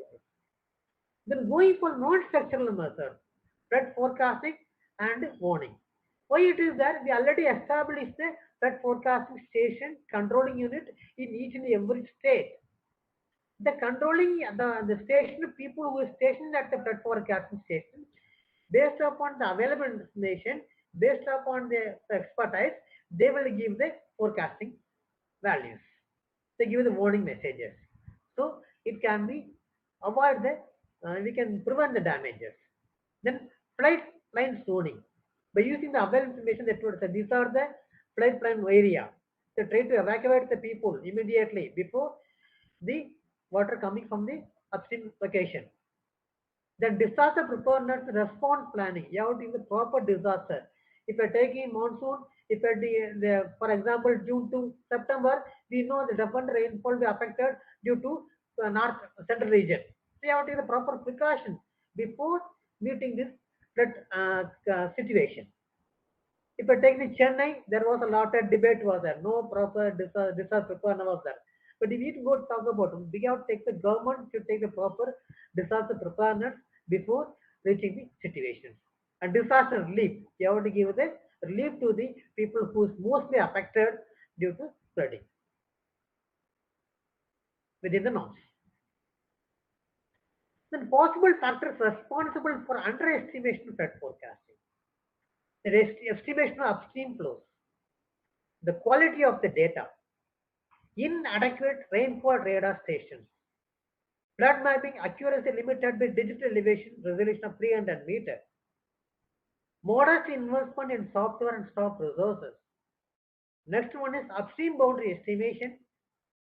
The next one is lack of integration between the organizations. That is obvious that anything there, they didn't get the sufficient message from the controlling authority. They're taking the responsibility one among the other. That is lack of integration between the organizations.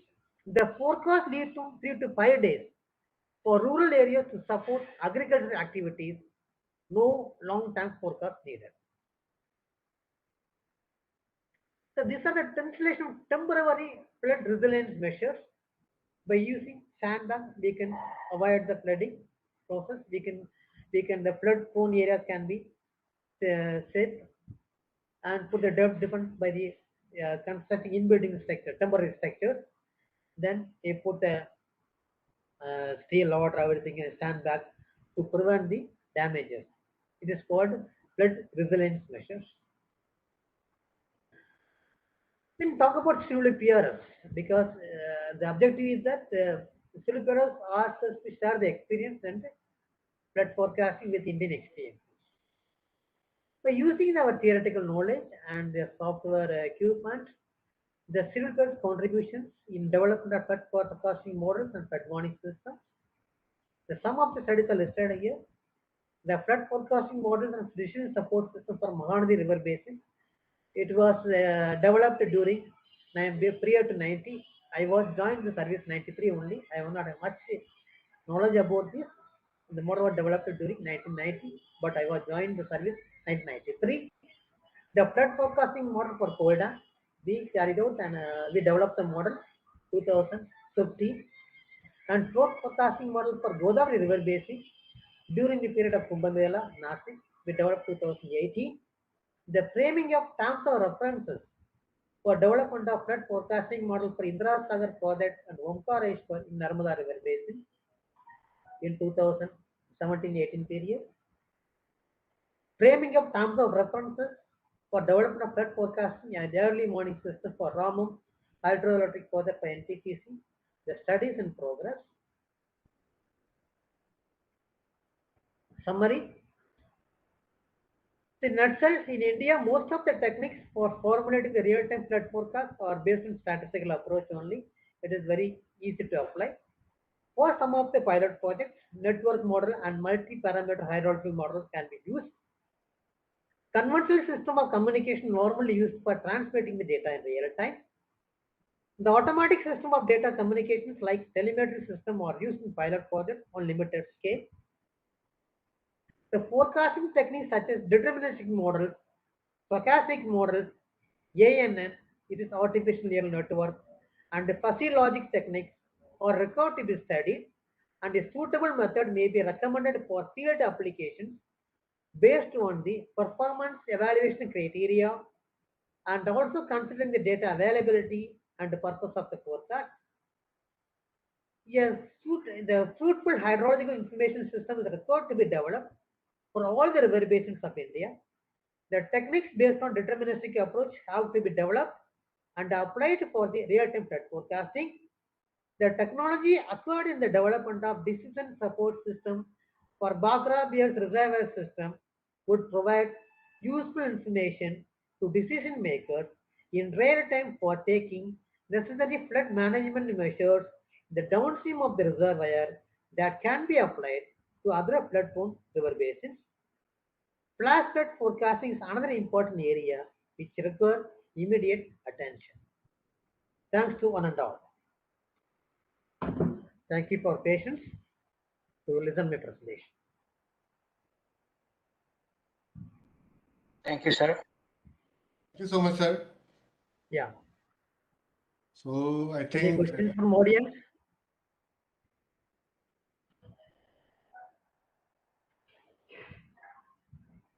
I hope I am in time. yes, sir, no problem. Any query from any participants?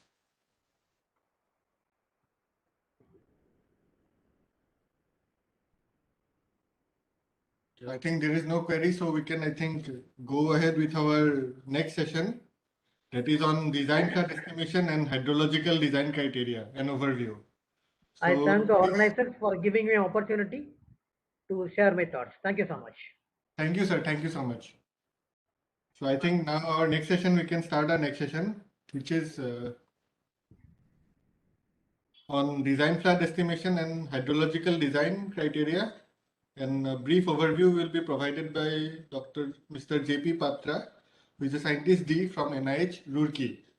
He has a bachelor's degree in agriculture and engineering from Odisha University of Agriculture and Technology, Bhubaneswar. He has also completed his master degree in agriculture and engineering with specialization in soil and water conservation from IIT Kharagpur. He has published around 36 journals and has completed 14 reports in various R&D activities on hydrology and water resources.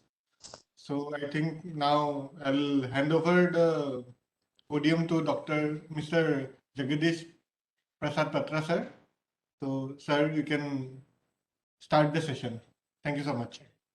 Hello, good morning. I think I am Good morning. audible and my screen is visible. Yes, sir. Okay. Good morning. So, Yes, audible. good morning. Okay, thank you. So today we'll discuss in this lecture the design flood estimation and hydrological design criteria. We'll provide an overview. We'll not go into detail of this methodology.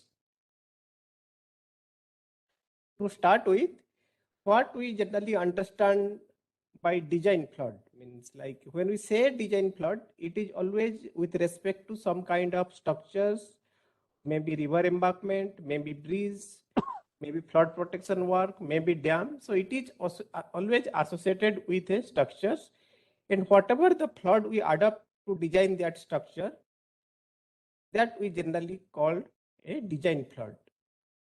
Then when we generally constructed barrages or dams, we provide spillway, and the flood for which we design this spillway, that is the maximum discharge that can be passed through the spillway without any damage, that basically called we spillway design flood. Now, when we design these types of comparatively, relatively dams, large or medium dams, then we come into two types of term, that is one is PMF, that is called probable maximum flood, and SPF, that is basically standard project flood. So these are the two terms apart from return period flood we deal with. So what are those basically? These are like when we called about probable maximum flood, that is basically a flood expected from the most severe combination of critical meteorological and hydrological conditions possible in that region. So it is specific to in that region, not limited to that geographical area only. However, when we call that standard project flood, that comes obviously from standard project precipitation. So that is basically again flood which is expected from severe combination of meteorological and hydrological combinations, considering characteristics of that geographical area. So there is little bit difference considering this maximization of the storm or the rainfall, and generally we get these two value, what is called the precipitation, standard project storm or probable maximum precipitation PMP, from the Indian Meteorological Department IMD, or there are some other sources also we'll discuss in this lecture. Now apart from that, we also estimate flood for a specific frequency, or what we called return period flood. These are flood which occurs on average once in a specific recurrence interval, once in 10 years, once in 25 years, or once in 100 years.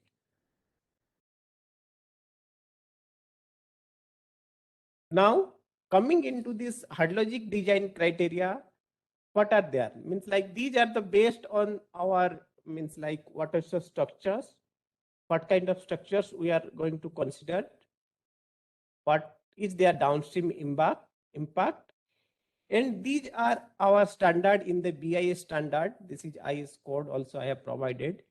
This gives means classification of dams into three categories based on what is our gross storage in million cubic meter and hydraulic head. If like our storage is within 10 million meter cube and our hydraulic head is within 12 meter, if it both criteria, then we consider that as a small dam. And for that, the inflow design flood or IDF, what we consider for spillway designing finally and operation of the dam, is 100-year flood. Then these other two categories are intermediate and large dams. So again, if our dam height is within 12. This is basically hydraulic head, not the height. Hydraulic head is always related with our river bed, bottom of our river bed downstream end again. So this hydraulic head should be if it is greater than 12 and less than 30 meter. And the storage is again less than 60 mcm. So that falls as the category of a intermediate dam or intermediate storage dam. So, and in this case, this design flood, what we consider is standard project flood or SPF. However, if our height or hydraulic head is greater than 30 meter or storage is greater than 60 mcm, we design for probable maximum flood. Now, apart from this, we have codes for designing barrages and weirs. These are the structures maybe you most often design this because large dams and these intermediate dams are not designed very frequently, but these kinds of barrages and weirs you may be designing. So in that case, they have different codes. How generally you should design for this, providing freeboard for that. Similarly, now there are means like urban drainage and floodplain zoning, and there are regulations by National Disaster Management Authority or NDMA for designing or floodplain protection from flood. We have to consider our various return period flood like 25 year, 100 year or 50 year. And in urban drainage, there are manual for which suggest to consider for a design flood less than 5-year return period or 10-year return period kind of thing. We'll discuss them briefly. Now, what we do with these kinds of hydraulic designs, like these are some kind of examples what we discussed previously. If you are like designing a bridge, then we at that site we estimate what could be the HFL or highest flood level, and we also estimate what are the return period, 100-year or 50-year return period, and how much is our water level at different return period. So that we estimate here, and we see our bridge should be safe against those kinds of extreme flooding conditions. Similarly, if you are working with the dams, and so you want to know if a certain flood is released or passed through a spillway, how it is propagating along your rivers and what are the area it is getting inundated. So in this case, you may require this full hydrograph, means with time how much discharge is coming, all coordinates you require, means at each hour what is the flow at hourly or maybe 30 minutes interval based on these characteristics. However, in this case of like designing for this bridge or maybe urban drainage, only peak flood, means what is the maximum flood QP or what we call generally, that also is our sufficient. Now, when going for a selection of methods, as there are various methods, how we should select those methods, what we should use. I would request, or you may already practicing engineers, so you may have come across this manual. So this is by Central Water Commission, that is the manual on estimation of design flood in 2001. It very thoroughly detailed all these methods, how we should select which method we want to adopt in our study. So we start with what is our type of structures, means what are the structures, like it is a barrage, it is a dam. If it is a dam, then we have to use this design criteria if it is an intermediate, large or small dam, and based on that we finalize the type of flood required, 100-year, SPS, PMP or whatever if it is a small case. Now, based on that structures, we decide whether a detailed study is required or not required. If a detailed study is required, particularly like for PMP or SPF, it is a large or intermediate dam, then we follow this approach. If it is a small, like if you want to designing a barrage or an embankment, let's say 25-year return period flood kind of things, then we may not require a detailed study, and this detailed study is not required here. Now, at a site, if let's say, for example, we want to provide protection for an embankment and we want to discuss or we want to estimate what could be our height of the embankment corresponding to a 25-year return period plot. That's our criteria. Now we want to see where we want to consider or design our embankment.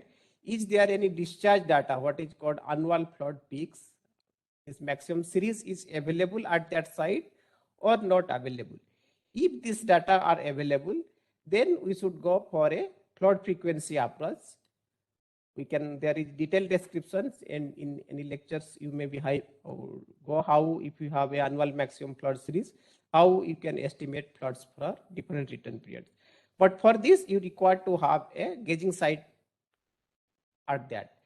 But many of the cases, there is no observational or gauging site is there. So if this gauging site is not available, so there are 2-3 approaches available. These suggest some kinds of empirical formula. Maybe you will all be using this Deakin formula kinds of things.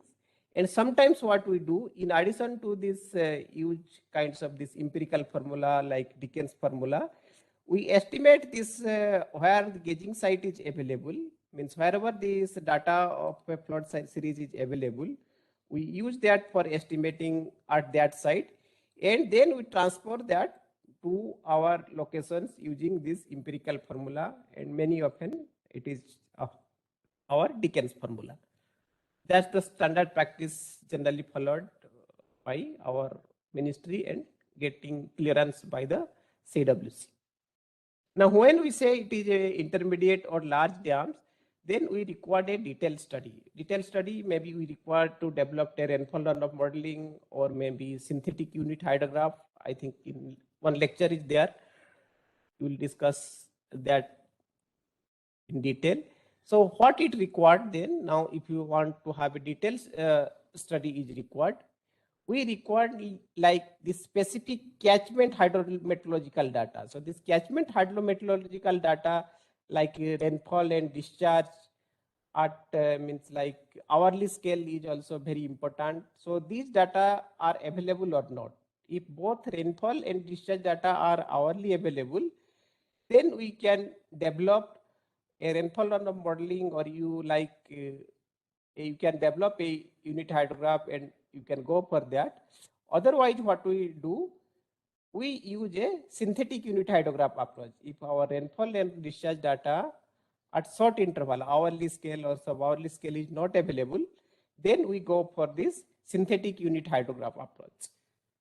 How that we'll discuss a little bit here. Now, what we are talking previously, this kind of like if this historical record is rainfall data is available, then we get this specific return period plot. Then at the station, we get the station rainfall, but however, our interest is for our whole catchment. Maybe our catchment is a 100 square kilometer or some like maybe 1000 square kilometers. So this aerial rainfall we have to estimate, not at this our what rainfall we observe at our gauging site or a rainfall station. That those are point rainfall that we convert to our aerial or catchment rainfall. Now for getting this SPS and PMF, which generally is we get from IMD. So generally that's done by again physiographic and meteorological features of that area with use of storm transposition and storm maximizations. Now PMP atlas are also available in Brahmaputra basins and other basins also. We'll discuss them. So there we can also readily get this data set. Now after we get a rainfall data or our input to our catchment, this is aerial average rainfall for one day. Then we have to, what we have to do, we have to distribute them into hourly values. That is called basically time distribution. Then there is a procedure for critical sequencing, which may be discussed in this later lecture. So I'm not going into that. So these two we have to do. Then we get basically our hourly rainfall arranged in a specific manner. that we call design rainfall hydrograph. Now we have to subtract these losses. Then we convolute that with unit hydrograph to get our direct surface runoff hydrograph. Then we add this base flow component and we finally get this design flood hydrograph. This is how we generally proceed. Now, as we are discussing, for estimating this synthetic unit hydrograph, our whole country is divided into different what we called subzones. These are 21 subzones. So these are various subzones. And this 2A, 2B, 2C, these are it's on this Brahmaputra regions and your particularly of interest. So what this provide how to develop a design unit hydrograph. Then there are 25-year, 100-year this design storm available, 100-year return period rainfall. Then what could be the loss rate and what could be the base flow. So all these data are available. Now this also provide this temporal distribution. What we are talking about means how in a event, like in this case, what I have shown here, these are distributions of 1 day rainfall in 24 hours. This pattern is different. Like these are 2 peaks already. This is 1 peak in 12 hours. Then this is in next 12 hours. In this all this case like this. So, but however, this what we can say based on our different arrangements, these peak floods we are getting are different, and in this case we are getting. So that's basically we call critical sequencing, and that has to be done in a specific manner. So that we do after getting our 1 day rainfall and distributing them into hourly rainfall. Now what comes, sometimes we have our like limitation, like when we do unit hydrograph techniques.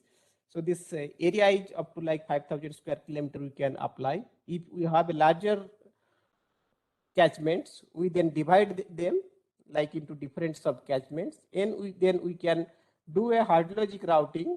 Like in this case, this is catchment 1 and catchment 2. And these are the hydrograph resulting individually at catchment 1, let's say this is at the catchment 2, and then routed through this reach here through the river, and we can get this combined, what we call combined hydrograph. So this is at our point of interest, we get these kinds of hydrograph. So this based on our requirement, and if sometimes we do this is because of a large catchment, and sometimes maybe their regulating structure is there. So if you incorporate how this maybe some dam is there, and we want to study how this release pattern is going to affect. So this way we can split our catchment and we can do these kinds of little bit hydrologic routing. And for this we generally use this HEC HMS. Now some of the initiatives I am referring particularly in this case, like for gauged and ungauged gauge catchments, I will just briefly discuss this on earlier study conducted at NIS by Dr. Rakesh Kumar and Chatterjee in early 2005. So this was particularly carried out for this North Brahmaputra region. So in this case, you see these are the 13 sites of gauging sites located, and they tried to analyze them for a regional frequency analysis. So these 13 stations are there, and it carried out some kinds of what we call test the regional homogeneity, and based on that, the 3 rain gauge sites, these are identified. Apart from these 10 sites are identified as the homogeneous region. So these are excluded. These are not falling in this homogeneous region. Now coming into that, then these are various frequency distributions as for earth-side frequency analysis also you use them. So based on that, frequency distributions has been identified. Now this final result has been provided in a very useful manner. So what it shows, this is already, So these kind of equations already has been provided. Like if you want to estimate or you want to have a short period data set and you want to take advantage of this regional frequency approach. So these things, these are all parameters, these are constant. T is basically our return period. If you want to estimate for a 100-year return period, then T is 100 per year. So you don't record any non-parameter here. This is only one parameter you record. This is our mean of your annual maximum series at of your point of interest. So this is at any gauging site located in these North Brahmaputra regions. If you provide average of that site, maybe 10-year or 15-year data is there and average of that, and you can use this formula to estimate any return period. Now, apart from that, if we don't have any data set, means you unfortunately don't have any what we call any discharge data at that location, or your catchment is a ungauged catchment. So what you can do, you can use this simple formula to estimate what could be the UT, and this is for any T return period rainfall. This is basically takes forms of a CT, because this whole combination, if we check, it will take a CT. This will be a constant with respect to only variation in the return period, Na to the power 0.7. So in this case, what we have, if you have an ungauged catchment, we can all easily estimate like this. We have this our what we call this catchment area, and these are different return periods, and we can estimate our. But there is, you should not adopt this to directly design. These are some kind of check and balance to cross check your study, or if there is no data is available, then you can go for this. Now coming into what initiatives, what we are talking about recently, our ministry has taken up, like it tried in 2014, starting from this PMP Atlas, what we call, has been started and prepared for. Now all the data, for all the basins, this has been prepared. Like this is our interest, like of Brahmaputra basins. So these are of the PMP Atlas for Brahmaputra basins, and these are already available. So what this provide, these at various locations, this at the rainfall locations, it provides return period rainfall from 2.33 year return period to 10,000 return period. With this is called like what we call this estimated rainfall and upper bound and lower bound, lower limit and upper limit. So they are for any case. So this way we can get our rainfall data at different locations in our river basin. Now, apart from that, I was showing this low return period rainfall also. Why we required? Because we required that for particularly designing our storm drainage. This we refer this manual on storm water drainage if you are working with drainage of this.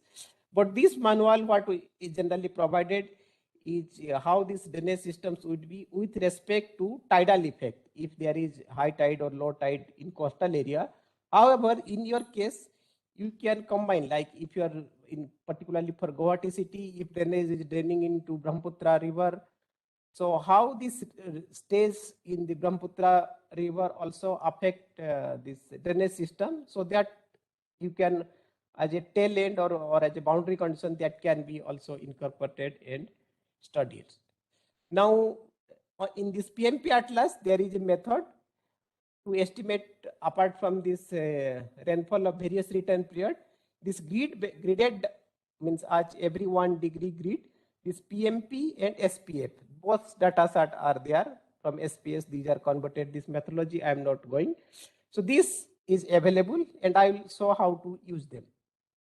However, there is a question that means like this approach when it was designed, so no allowance for like long-term climatic trends, or the means like climatic variability, those aspects has not been considered.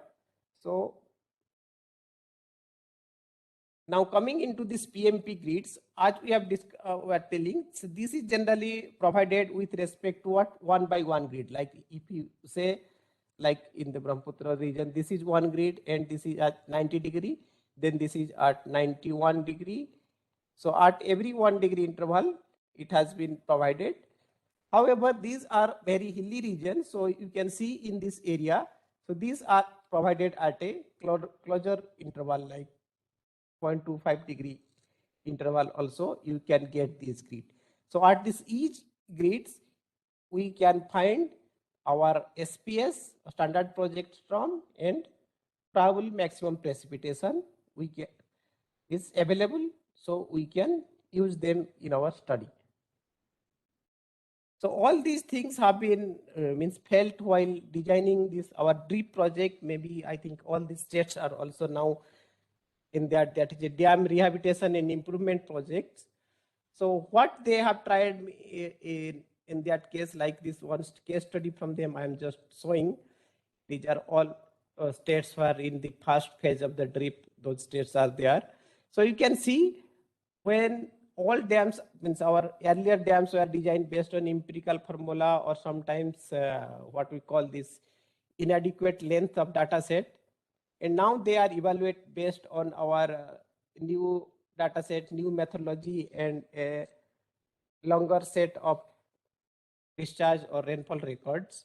So you can find that in this case, you can see like 186 or 78% of this spillway capacity is inadequate. I mean, sometimes when we try to evaluate them, we found those are inadequate at this present situation. So we have to take a lot of measures in that case.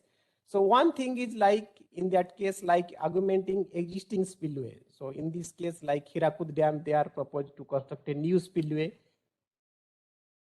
Sometimes like provision for breaching section or fuse block, and sometimes this increasing freeboard above FRL of the dam. So that is sometimes not possible. Then if you decrease the now FRL level, it provides our limitations to the available water. So available water will decrease. So basically increasing the flood storage, or sometimes these are means mix of our what we call possible conditions. There was a time these kinds of our what we call the suggestions were there instead of classifying dams into only 3 category, that is the small, intermediate, and large. We can means classify them into more category, and we can specify what design flood should be considered, like probable maximum flood, then starting from 100 year to 500,000 and 3,000. But new guidelines have come up. I will show that also. So this now new guideline have come up in 2021. This is guidelines for selecting and accommodating the inflow design flood for dams. So this takes care of our earlier BIS guideline also. We see this is the BIS guidelines, and you might have come across that recently this dam safety bill has been passed. So it takes into account for that also. So what it shows, like these are the workflow. What we have means how we should start here, considering this guideline here. So there are other guidelines also prepared. So first we have to refer to our old criteria of BIS standards, what we are using. And based on that, we get a fundamental or basic inflow design flood selection. IDF is nothing but inflow design flood for a particular dam. So that we can select. Then in the next approach, what we have to see recently passed this dam safety bill, because these are the overall guidelines or overall framework where any water source project has to be designed, and we have to work with them. So based on that provide a comprehensive dam safety evaluation. So how this has been given. So based on that, if required, then we have to refine or advanced like IDF selections. We can go for a detailed analysis and select this advanced method of IDF selections. And based on that, we can finally select this, what is the selected IDF for accommodation, or final we can select them. So this talks of what we call this IDF is basically consider this risk of dam failure, and dam safety risk assessment. So the time required for such kind of study and data requirement also increases. But now with availability of lot of satellite data and remote sensing data, that also will be discussed in next lecture, we could able to carry out such exercise which were not possibly possible in 10 to or 20 years back. So now these new standards and new guidelines are coming up which consider these hazard potential classifications. This is basically fundamental to our selection of inflow design flood. So what is generally considered, like what we generally do now is basically deterministic approach where do a fundamental dam hazard, means we have to classify our dam based on our hazard class. Then we have to do some incremental analysis, and slightly further we move towards this advanced method of risk analysis. First determine was not doing, then we have to slightly move towards hazard. Then from hazard to also we have to risk, and what is the tolerable risk we can take. Based on that, we have to design our inflow design flood. However, as we have discussing, this complexity increases as we move towards this risk informed or risk based selections of design flood. So what this generally provide now, what we are discussing about this hazard class. So it classify the dam hazard potential into 3 categories: high, significant, and low. It is again based on the probable loss of life, human life, and how this is lost. Because if no human life is lost, it is a low hazard. Then if no possible human life, what can cause lot of economic losses or environmental damage, it can be classified into a significant hazard potential dam.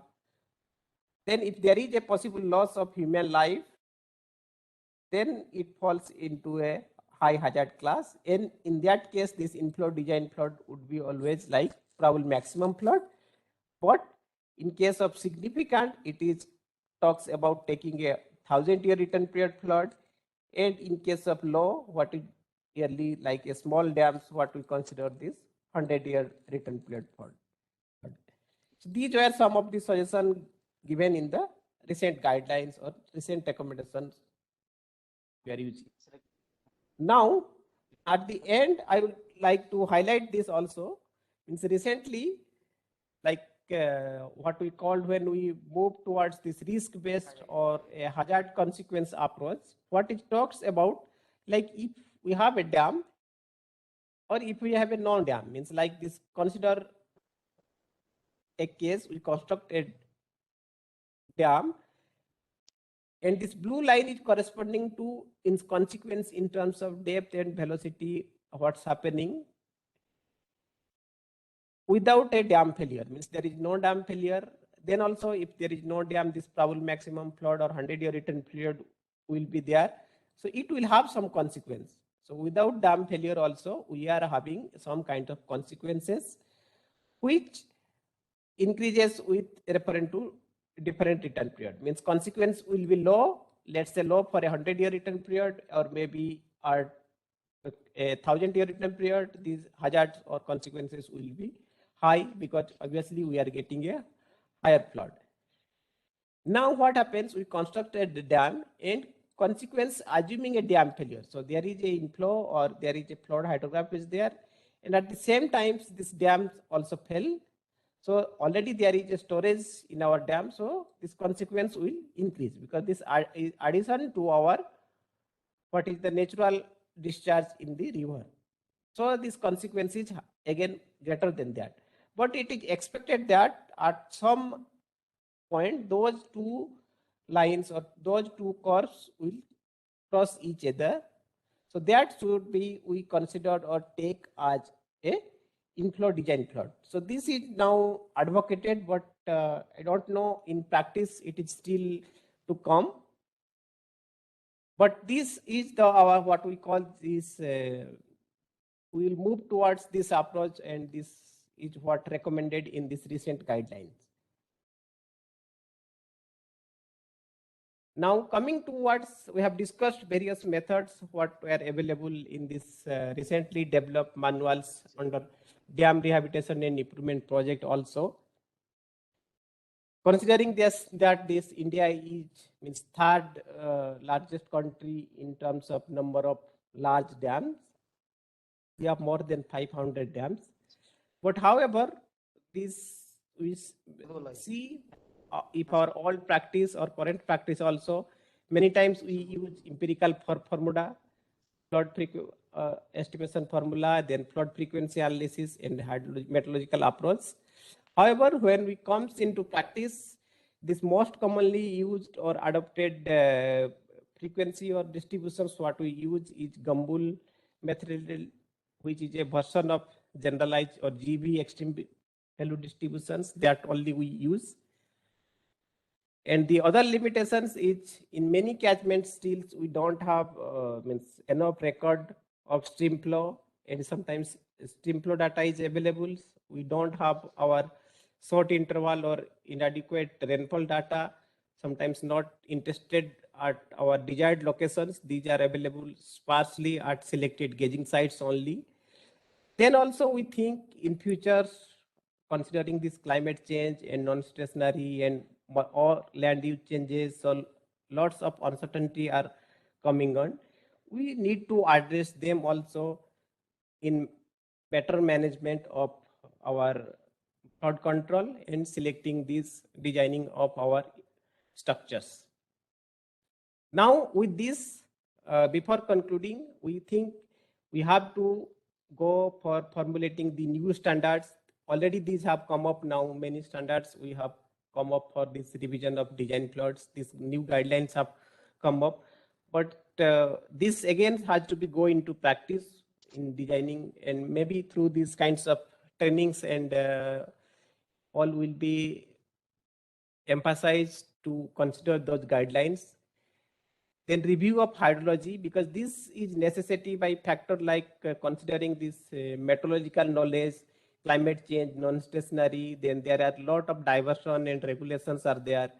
So this earlier what we have designed that need to be review, and hydrology has to be looked in context of present scenario and considering possible future climate projections. And to do this, we always feel that this institutional capacity building or these kinds of trainings are always required. So we hope this would be helpful. Then in many cases, like what we have discussed, a lot of these kinds of things like structural measures, construction of dams, barrages, then flood protection works, embankments.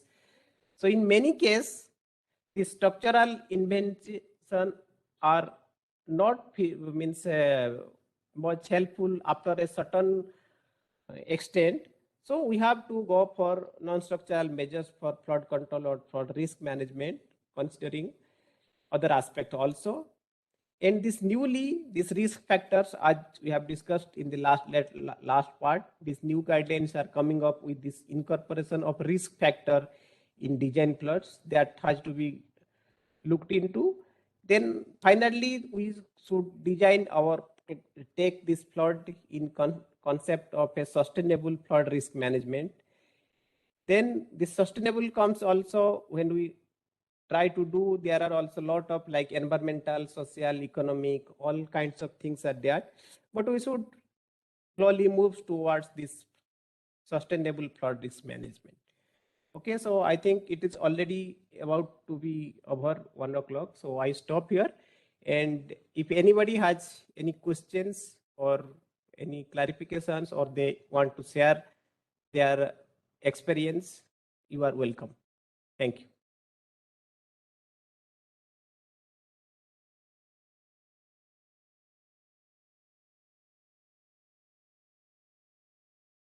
Any query from any participants?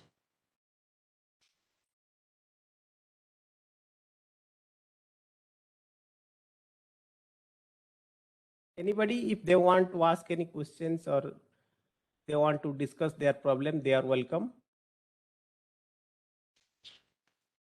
As of now, I think there is no query. So if at all there is some query, we can have this discussion on the concluding day on the discussion and feedback forum. We can Yeah, have yeah, that yes. definitely. So, sir, thank you so much for your this session and presentation. So I think we can have a break now from this 1 p.m. to 2 p.m. So next session will start at 2 o'clock and it will be taken by Dr. A.K. Lohani sir on data requirements for planning, development and operation on water resource projects. Okay, then. Okay, thank you very much. Thank you so much, sir. Thank you, sir. All participants they can join at 1400 hours at 2 p.m. Okay. Oh, Okay.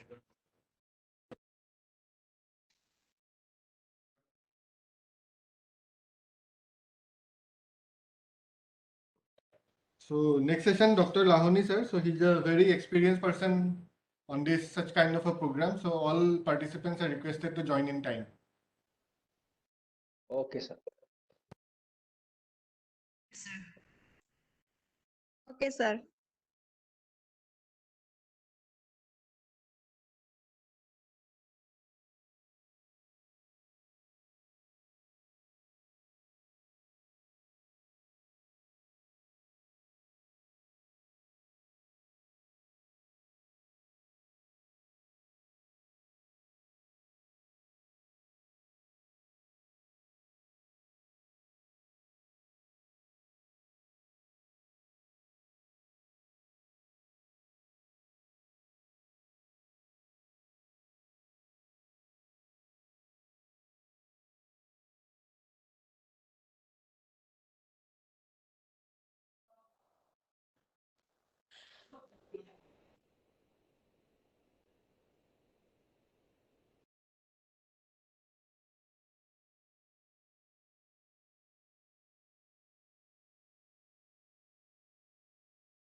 As well as at different spatial scale. So as far as the data is concerned, hydrological data is concerned, here just I want to mention that the important thing, there are two scales in the hydrological data. One is the temporal scale and another one is the spatial scale. Okay. When we talk about the temporal scale is the subdaily scale, daily scale, weekly scale, monthly scale, seasonal scale, yearly scale, decadal scale, or the century scale. Okay. And same way the spatial scale is maybe the few hectares to kilometers. Okay. So like that we have the uh, a very large area. Okay. So now various hydrological problems have different spatial and temporal scales. Like if I talk about the flash flood, for the flash flood, both the temporal and spatial scales are very, very small. Normally the flash flood takes place in a very small subcatchment or the basin. Okay, within a few square kilometers of the area. And even the temporal scale is very, very small. Means in few hours, the flood comes and passes away, and after that, there is no trace of the water over there. So that means within a day itself, the flash flood takes place. So you do require, if you are going to model a flash flood or you are going to forecast a flash flood, you do require data at a very smaller time interval, as well as your spatial scale is also very small. If you are talking about the general kinds of flood, general kind of floods, if I talk about the flooding at in Brahmaputra at Guwahati, so the Guwahati means there is a large catchment, large basin is there. Okay, so the spatial scale is large, and within few hours there is not going to be much difference in the water level if I talk about the general flood. Okay, so my temporal and spatial scale increases over there. However, in flash flood, it takes somewhere up in the hilly areas, okay, and where the scale is very small, spatial scale is very small, as well as the temporal scale is also very small. Means that within few hours the flash flood comes and the it devastates the area. Okay, so both my temporal and spatial scale varies with that one. Now, if I talk about the drought and conjunctive use studies, so here your daily scale or weekly scale does not have any meaning. Meaning, if you are not receiving rainfall for a week or so, so it doesn't mean it's a drought. So drought is normally a monthly, seasonal, or the yearly, means the higher scale, and as well as the spatial scale is also like. Similarly, if I go for the climate change studies, your temporal and spatial scales are very, very large. Okay, we can't talk about the climate change on a daily scale basis. Okay, so these kinds of the scale.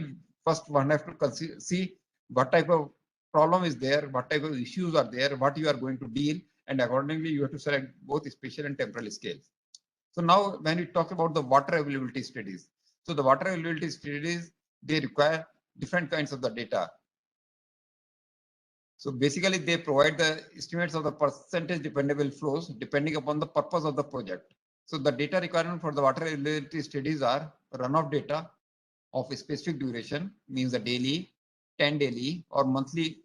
Okay, at the proposed site, at whichever site you are going to compute the water availability. So this data length should be at least 40 to 50 years. So that will be a sufficient data length if you have. And the rainfall data for the specific duration for at least 40 to 50 years for rain gauges station influencing the catchment of the proposed site, as well as runoff data of specific duration at the proposed site for the last 5 to 10 years.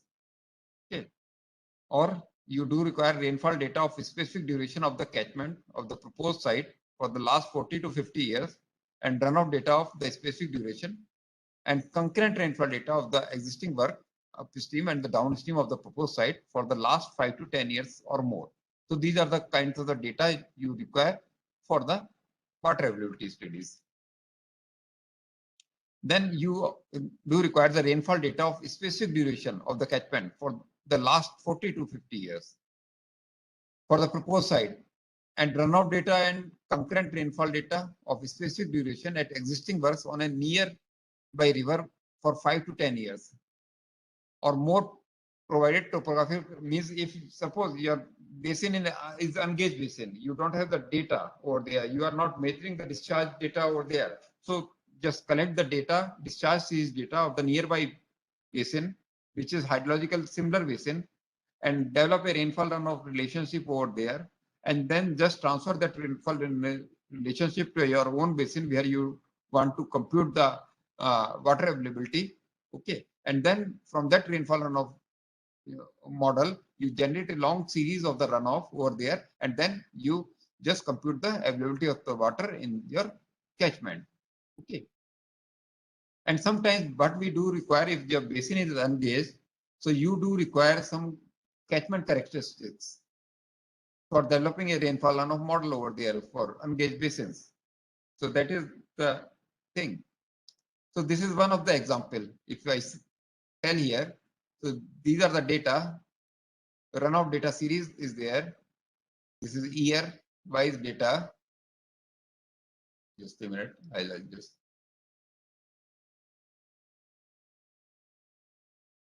This is year, okay, month, okay, and this is the value of the flow, and this is the cumulative flow. So this is from 1965, first month, second month, third month, then the likewise.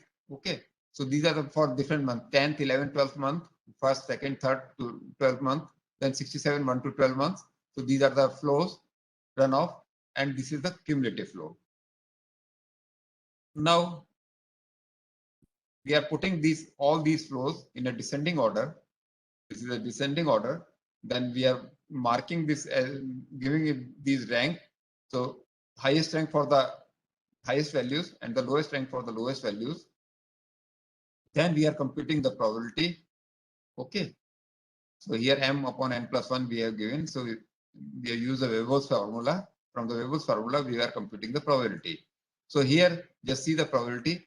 Probability of this much flood is very less, and probability of the lowest flood is very high. Means there are chances that this lowest value of the runoff may occur a number of times. Okay, this or more than this may occur 96% times. However, the flow of 19680 may occur only 3.57% times. The probability of occurring this flood or more than this flood is 3.57. However, the probability of this flood 283 is 96.42. 283 or more than that is 96.42. So this is the basically probability we are computing. Once we plot the probability, then we plot this one like this. So this is the monthly flow, and this is the percentage of time equal or exceeded. Okay. So likewise, you just see when the probability is high, your flow value, monthly flow is low. So this low flow values are having very high probability. Okay. Likewise, very high flow values are having very low probability. So likewise, from here, if you want to get what is your 75% dependable flow, 90% dependable flow, from here you can just find out what is your dependable flow. Okay. So from here you just go, like if I say the 80% dependable flow, just click over here and then you can see that this much flow will be the 80% dependable flow. So likewise, so this flow will be available for 80% times in the basin. Okay. So likewise, you can compute. So this is the water availability study you can do. So now for the water availability study, what do you require? You require the flow series. Okay. So flow series at the specific project site where you are going to develop a water availability relationship. Okay. Okay. So you require the data. Now, if at that site your water level is or the flow series is not available, then go to the adjacent site, which is hydrologically similar site. And if their data are available, develop a relationship, rainfall runoff relationship over there, and then transform this relationship to your own basin where you want the water availability, you want to carry out the water availability studies, and then generate using this rainfall runoff relationship. You generate the runoff using the rainfall of that your own catchment. You generate a runoff series and use that runoff series for the estimation of the water availability at different return or different periods. Okay. Means for different dependabilities like the 75%, 90%, whatever you require.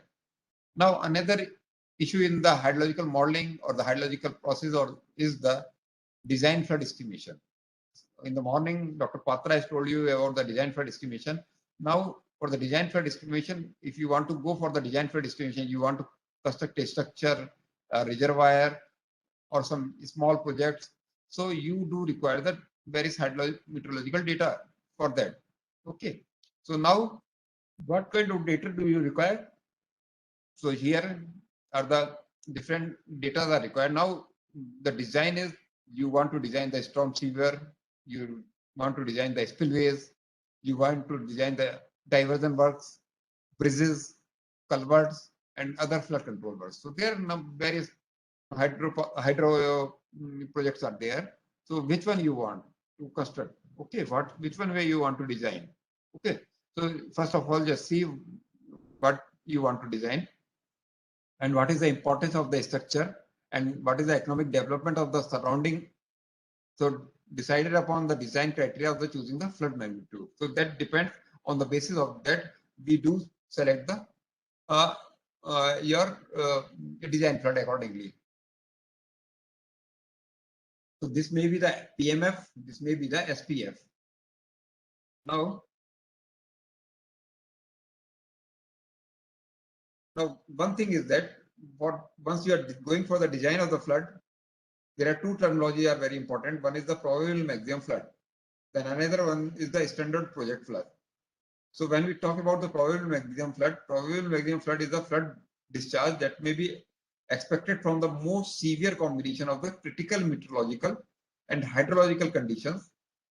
These are reasonably possible in the region, and PMF is used, or the probable maximum flood is used in the design of projects, for example, dams, where virtually complete security for the potential flood is sought. So normally for the large size dams, we do consider the probable maximum flood. Now another kind of the flood, design flood, is the standard project flood. So these standard project floods are the flood discharge that may be expected from the most severe combination of the meteorological and hydrological conditions that is considered reasonably characteristics of the geographic area in which the steady drainage basin is located. And extremely rare combination of these conditions are not considered. And normally what happens, the peak discharge of the standard project flood is generally we do consider as 40 to 60% of that of the probable maximum flood. So what we consider that if we have the probable maximum flood, so around 40 to 60% of the probable maximum flood is we may consider as thumb rule as a standard project flood. Now there are various methods of the flood estimation. In the morning, I think Dr. Patra might have told you these methods are the empirical method, flood frequency analysis method, unit hydrograph techniques, and the watershed model. One method like unit hydrograph technique a lecture will be taken by the CWPRS tomorrow on the unit hydrograph technique. But for the different methods like the empirical method, flood frequency analysis method, unit hydrograph technique method, and the watershed model, we do require different kinds of the data. So the data requirements are different. So what type of data are required for that one? So normally the empirical formulas are essentially the regional formula. These are based on the statistical correlation of the observed peak and important catchment properties. And the regional formula is only applicable to small size catchments, means of only for the 50 square kilometer catchment. So these formulas generally require information about the rainfall and catchment characteristics. So if you have the rainfall and catchment characteristics, you can apply the empirical formulas. But as I mentioned that the applicability of these regional formulas are for the 50 square kilometer area. Okay. So now the requirement of the data for these empirical formulas are only rainfall and the catchment characteristics. Now another technique what we use for the design flood estimate analysis is the flood frequency analysis. Now for the flood frequency analysis, the data what we require is the annual flood series. So normally what happens in a basin or in a river at a particular site, we do measure the discharge every day. So we have the 365 values of the discharge. Okay. So now for the 365 days values of the discharge, you just pick one highest value of the discharge. And now if suppose you have the 30 years of the discharge data series, okay, daily discharge data series. So now for every year you just pick the highest flood values, and likewise you have the 30 peak values for the 30 years. Okay, so this series we call it as the annual series. Okay, and this annual series is being used in the flood frequency analysis for the estimation of the design flood. So what we do require for the design flood estimation using the flood frequency analysis is the yearly peak flood values. Okay, what is the maximum flood observed in each year? Okay, and at least these data should be around 30 years of the data we should have. Then if the data series is less than 30 years, suppose it's 20 years, 15 years like that, so in those cases we go for the partial duration series.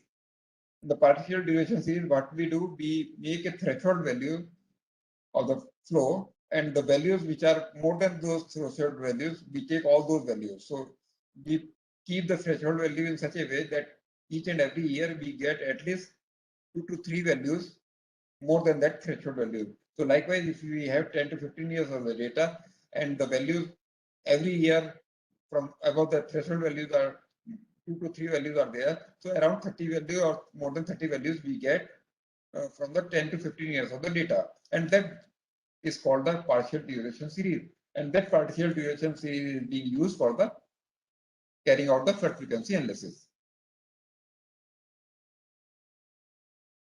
So this way we do use the flood frequency analysis. So what I mentioned is the for frequency analysis, sample should be purely random, that is unbiased, independent, and homogeneous. Okay. So if you are going to select the annual peak flow series, so these values are random in nature because peak flow of 1 year is not dependent on the peak flow of the other years. Okay, so suppose this year I have received a certain amount of the peak flow in a river, so that has no correlation with the previous year's the peak flow. Okay, so these are random in nature, these are unbiased in nature, independent. So all these things you have to see in the data sets. And in case of annual peak series data are not available, then hourly stage values along with the rating curve at the gauging site are required to convert hourly stage values in hourly discharge and find peak flood for each year. Okay, so what we do, we use the rating curve. From the rating curve, we convert the hourly stage values to the hourly discharge values, and then finally we do find out what is the annual peak flood values. Okay. As I mentioned earlier, when sufficient length of the peak flood record is not available, regional flood frequency may be adopted to estimate design flood. And this requires information about catchment characteristics, such as information may be driven from topo sheets and other maps of the basin. So specifically in a particular basin, if the data length is not sufficient, you can go for the regional flood frequency analysis. And for the regional flood frequency analysis, apart from the flow series, you do require the catchment characteristics also.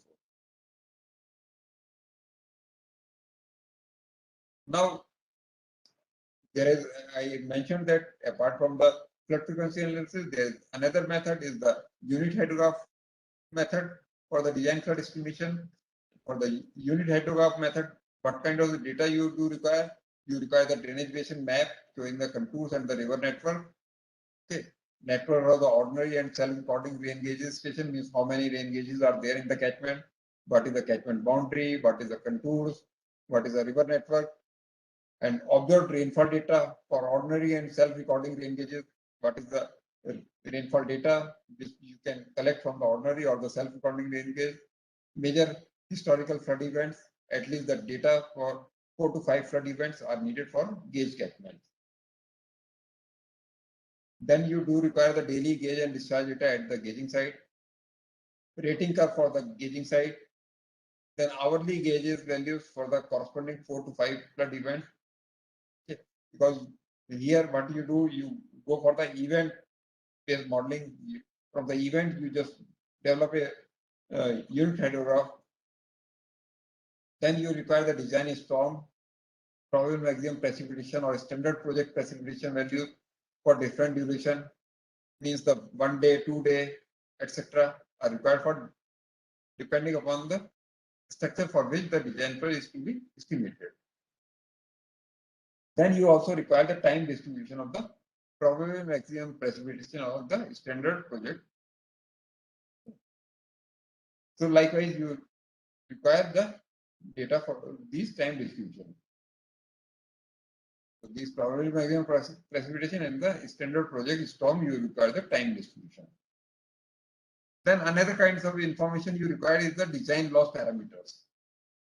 Now the design loss parameter are the for computing the axis design rainfall uniform loss rate for the design condition is required. It represents the part of the precipitation which does not contribute to the direct surface runoff. This amount of the precipitation is lost in the form of the infiltration and evaporation, etc. So normally what happens once the rain is falling on the ground, part of the rain is being evaporated and part of the rainfall is going to the ground as an infiltration. So that we call as a loss, total loss in the precipitation. So this loss in the form of the evaporation and the infiltration we subtract from the rainfall. Okay. So from that rainfall, once we subtract these losses, using that means the rest of the rainfall is generating the direct surface runoff. Okay. So this means after deducting or subtracting the losses from the rainfall received in the catchment, okay, the losses are the infiltration or the evaporation. Once we subtract these losses, then the rest of the rainfall what we get, okay, those rainfalls generate the direct surface runoff. And so for that, we do require the design loss parameters. Then another part is the design base flow. Once the overland flow is coming to the river, so in the river, apart from this overland flow, some base flow also joins. Okay, so how much is the base flow? Is going to join in the catchment, because in the design flood, once you are going to design, compute the design flood, so not only the overland flow, but the base flow is also contributing for the flood. Okay, so how much is the overland flow? Okay, that you can generate, you can compute from the unit hydrograph method, but the base flow also you do require. Now this base flow information also to be collected. Okay, or you have to consider. So now another one example is that application of the geomorphological instantaneous unit hydrograph and the GIS based approach for the design flood estimation. If suppose your basin is engaged and then you want to compute the design flood for the engaged basin, so for the engaged basin you can utilize geomorphological instantaneous unit hydrograph and the GIS based approach. I'll just show you here. Here you just see one catchment is there. So this is having the design network map of the Javai Dam catchment. Okay. So first of all, we have just demarcated various river network. Okay. So rivers of the various orders are from the first order to different order. So this basin is the seventh order basin. Okay. So seventh order streams are there. So now here in this catchment, all the first order, second order, third order, all the seventh order streams have been marked. Okay. And this is a digital elevation map of the catchment. So this shows the digital elevation range in meter in the catchment, how the elevation varies in the catchment. Now, here are the various geomorphological characteristics of the Javai Dam catchment. So first order streams, number of streams are 2,221, second order 523, third order 124, the fourth order 34, fifth order 8 base streams are there, sixth order 3 streams are there, and the seventh order 1 stream is there. And what is the average length of the each order stream? The first order stream's average length is 0.561. Likewise, we have the average length of the each order streams. Then what is the average area of each order streams is there? So that is also being calculated. So all these things you can use the GIS for computation of all these things. For finding out the streams, number of streams, then the average length and the average area. Now, using these values, we have computed different geomorphological characteristics like the RV, RL, and RA. Okay. These are called the bifurcation ratio, length ratio, and the area ratio. There are different formulas for these ratios. So bifurcation ratio is 3.65, length ratio is 1.88, and the area ratio is 4.032. So these you can compute. Okay. Then you can develop a time area map of the catchment. So this is the time area map, means how much time water will take to travel from different points to the outlet. Okay, so these travel time map or time area map you can develop. Okay, so once this has been developed, so this is the graph. It shows that the T by TC, this is the time of concentration, T by time of concentration, and A by AC. So this is the graph between the T by TC and A by AC has been plotted. Once we have this one, so after that we have generated the unit hydrograph, and from the unit hydrograph we have carried out the rainfall runoff simulation. So one well simulation we have carried out, and this is the from the different approach we have compared. Either this is the rainfall, and this is the GIH approach. This cross one is the GIH approach, and this is from the unit hydrograph approach. So from the different approaches, we have computed what is the flood hydrograph. So this is the flood hydrograph you can compute.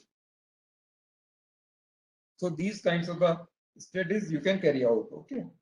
Now, if your basin is large in size, now you can apply the unit hydrograph technique for the basin which is having the size 5,000 square kilometer or the less than 5,000 square kilometer.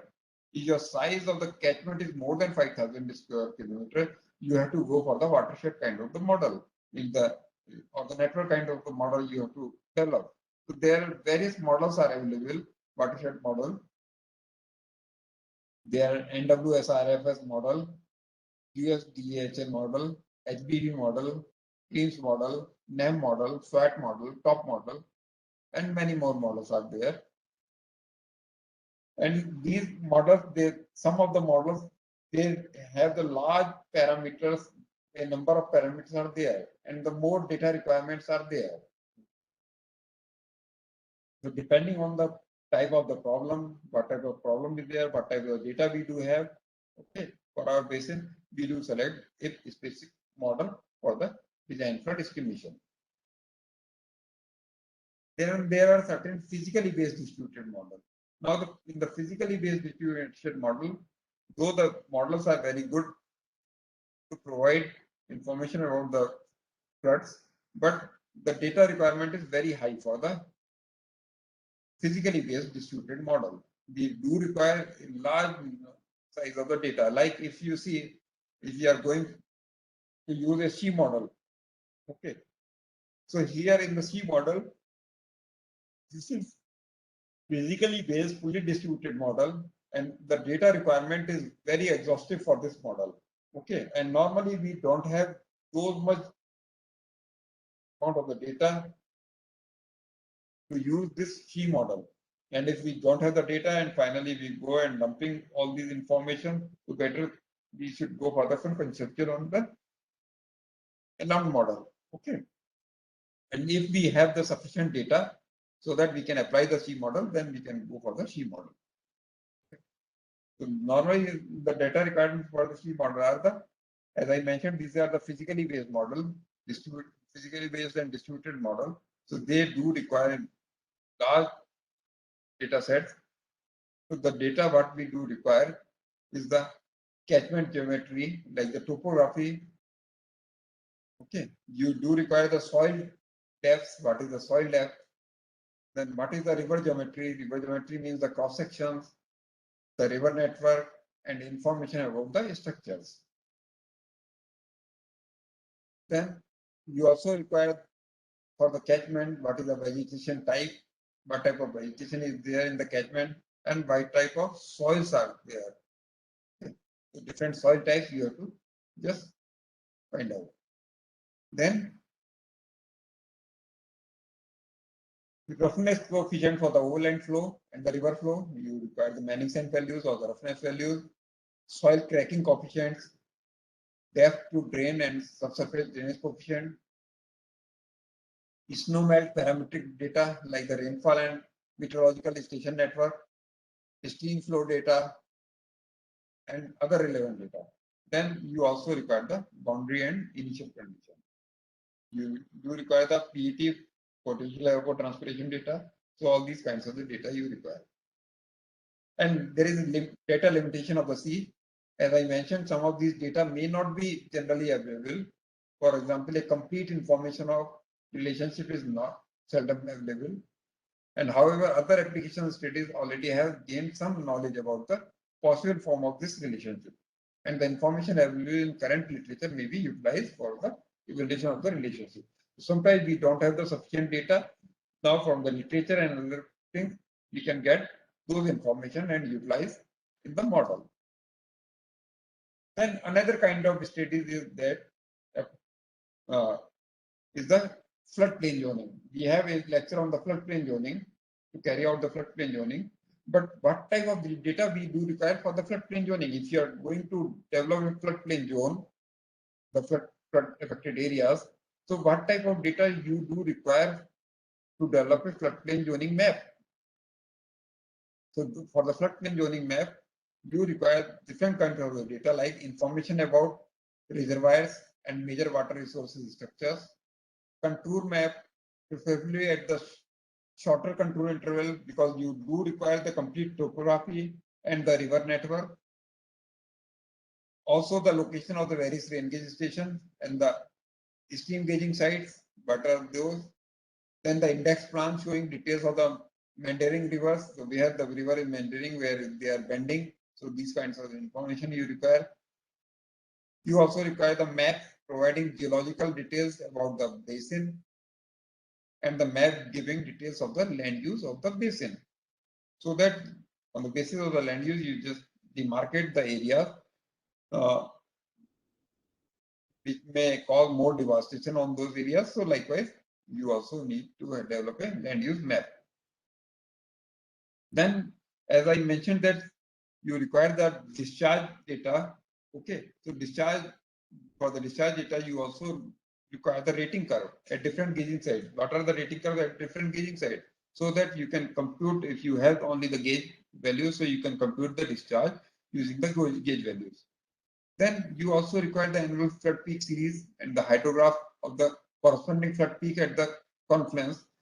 Why you require the annual flood peak series?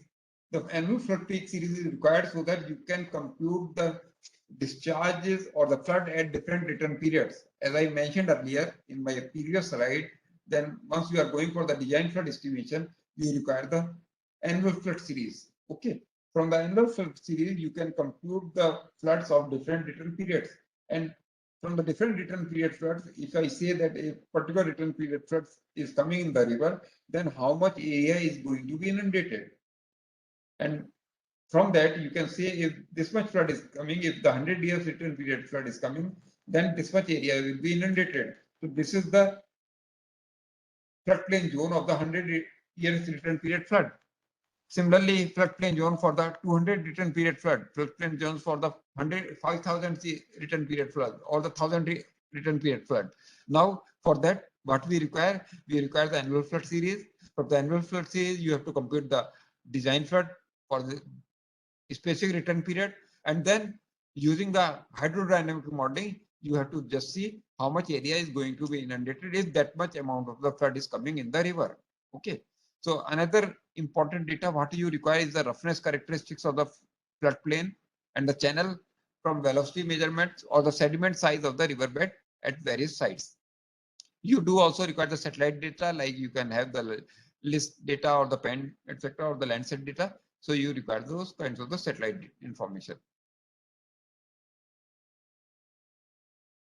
So some example of the floodplain zoning and the flood risk mapping, although we do have a complete lecture on the floodplain zoning and the flood risk mapping. So I'll just show you here.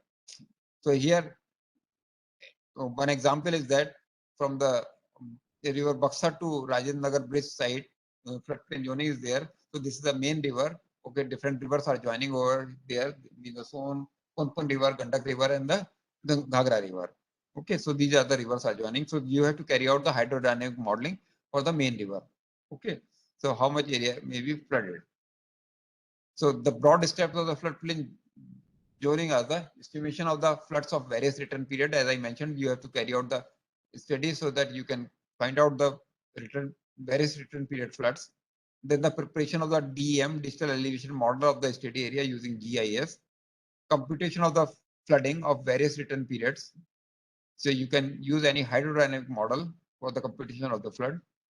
Okay, development of the flood inundation map and the flood hazard map, flood risk zone maps of those areas, and just overlay those on the satellite images. So this is the depth and aerial extent of the flooding at T is equal to 100 return periods. So at 100 return period flood, how much is the depth and the aerial extent? This way you can plot. So this is for the water depth grids for the floods of 1,000 years return period. So this way you can just develop all these kinds of the floodplain zone maps or graphs. Okay. Now another kinds of study we do carry out the dam break studies. So if in case of the any dam, if it fails, that how much area is going to be inundated in the downstream side. Okay. Now for that, there are two categories of the input data are required. One is the breach spillways and the reservoir storage volume we do require. And the second group of pertains to the routine of the outflow hydrograph through the downstream valley. So what we do require, first group of the data, the breach data, that basically consists of the failure time of the breach in hour, final bottom bits of the breach, side slope of the breach means if the dam is breached. So how much time it takes to breach? What is the final bottom width of the breach will be there? What is the slide slope of the breach? Final elevation of the breach bottom, initial elevation of the water in the reservoir, elevation of the water when breach begins to form, and elevation of the dam. So these kinds of the data you require for carrying out the dam break flood analysis. Then the spillway data that consists of elevation of the uncontrolled spillway crust, coefficient of discharge of the uncontrolled spillway, elevation of the center of submerged gate spillway, then the coefficient of discharge of gated spillway, and the coefficient of discharge of the crest of the dam. So these kinds of the data you require. Then you require the storage parameter data. Means a table of surface area in acres or the volume in acres feet and the corresponding elevation. Means the elevation volume relationship of the reservoir you do require. And other remaining values are obtained from the physical description of the dam, spillway, and the reservoir. So likewise, you do require these kinds of the data. Then there is a second group of the data. These consists of a description of the cross-sectional hydraulic resistance coefficient and the expansion coefficient. And the cross-section are especially by location, mileage, and tables of the top width and the corresponding elevation. And the active top width may be total width as far as composite directions are concerned, and we do require the channel width, okay, L section, all these information and the slope you require. Means the number of cross section used to describe the downstream valley dip. Okay, so basically when the dam breaks, so the water is going down to the river, okay, river valley. Okay, so in the river you do require the cross sections. What is the L section? What is the slope? What is the Manning's n values? Okay, just to carry out the hydrodynamic modeling of that area. Then the expansion and contraction coefficient. So this is one of the example for a dam like the lower Manor Dam. So this is the dam, and if the dam breaks, so how much area is going to be inundated? So this the dam, and this is a satellite images, and this is the land use classification of the downstream of the dam, and then this is the DM, digital elevation model of the area downstream to the dam, and this much is the area is going to be inundated once the dam breaches. Okay, so because of the dam break, this much area will basically we inundated. So this way, these kinds of study you may carry out. So as I mentioned that different kinds of the data are required to carry out such studies. Then another kinds of the studies are the development of the decision support system planning. So you want to develop a decision support system for the planning of water resources. Okay, now for those kinds of the models or the decision support system, you require the data like the basin map, topographical map, land use map, soil map. These are kind of the static data are there. Then you require the soil properties like the texture, field capacities, building point, hydraulic conductivity, soil salinity, specific gravity. Then you also require the lithologs and the fence diagram, means the hydraulic conductivity and the storage coefficient of groundwater. Because once you are going for the decision support system for the water resource planning and management, you require the information both about the surface water as well as the groundwater. Okay. You also require the command and non-command area map, means for the how much area you are going to provide the irrigation water. Map showing the layout of the main branch and distributary canals in the command area. Cross section of the main canals up to distributary level in different reaches. Then the river network configuration, for example, catchment maps indicating the location of the main river reaches, tributaries, and projects. Then you need the system node location. System nodes including major tributaries So where are the major tributaries? Where they have the confluence with the main river? Where are the river locations? Okay, so means the complete drainage network you require. And what are the sites of the existing and the planned reservoir? There are certain existing reservoirs are there, and some reservoirs are planned in the future because you are going for the decision support system for the planning and management. For the future, you are planning the water resources. So in future, what kind of projects are coming in the region, in the basin? So you have to have proper information about those things also.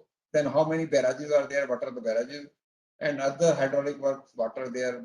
Means somewhere the river is banked or not. So all those information. Then the location of the water supply or withdrawal. So how much water we do supply for the agriculture purpose, domestic purpose, industrial uses. So all those information about the water supply and demands also. How much is the demand? And flood prone and environmentally sensitive areas. What are the flood prone areas? What are the environmentally sensitive areas? So this information also you do require.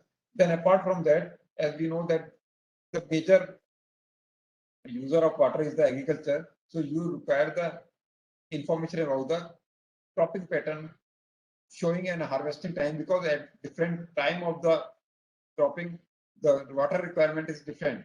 Means for the sowing, there is different water requirement. During the harvesting, different water requirements are there.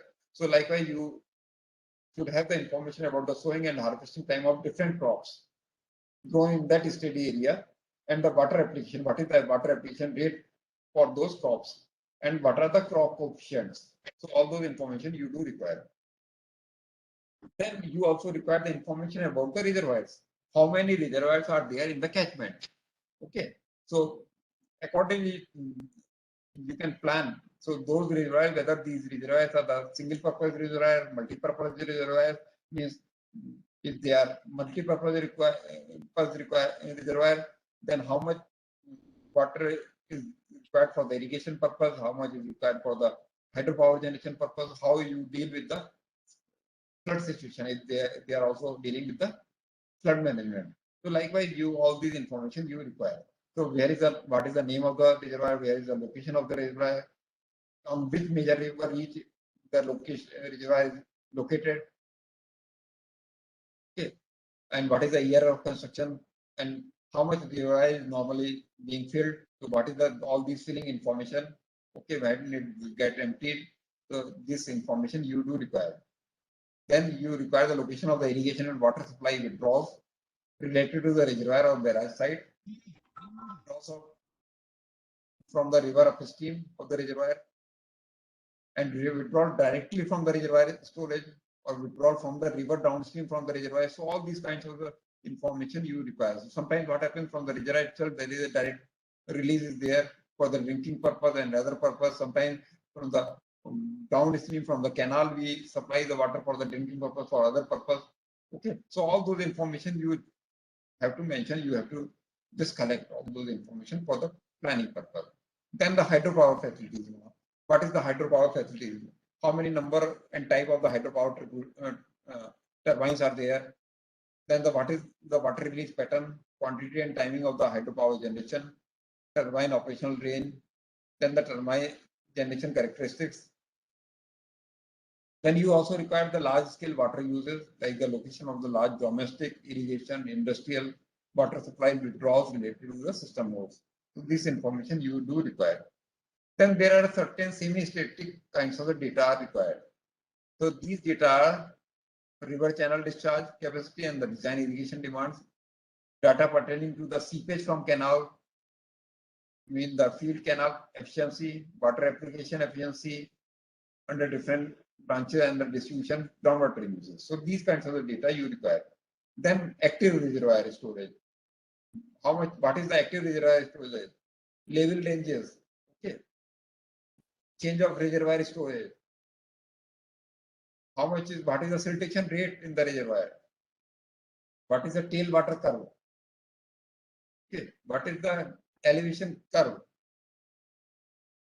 What are the spillway and other outlet characteristics? What is the outflow discharge capacity versus reservoir level curves? So this information you also you have to correct. These kinds of information are the semi-static in nature. And how much is the flood-prone area related to the river network? Okay. Then the hydropower demand. How much is the hydropower demand is there? Installed capacity of the hydropower plants, minimum drawdown level of the power production, efficiency of the power plants, tailwater elevation in meters, full reservoir level, dead storage level, and the minimum flow requirement. Normally, what happens from the reservoir? There is a now a new concept is there. We have to design the reservoir such that we should provide the minimum flow or an environmental flow to the downstream of the reservoir, okay, so that we can protect our environment also, ecology and environment. So that environmental flow conditions are also there. So that how much minimum flow we have to provide for the environmental protection purpose. And the hydropower. You require the rule levels of the various purpose in meter, minimum reservoir storage, maximum reservoir storage, elevation area capacity curve or the table, downstream reservoir capacity. Then you require the crop water requirement in the irrigation trade area, demand to be met from the reservoir, percentage of the downstream location demand to be satisfied. So all these information you require. Then you also require the dependable flow, means the various dependable flows like 50%, 75%, 90%.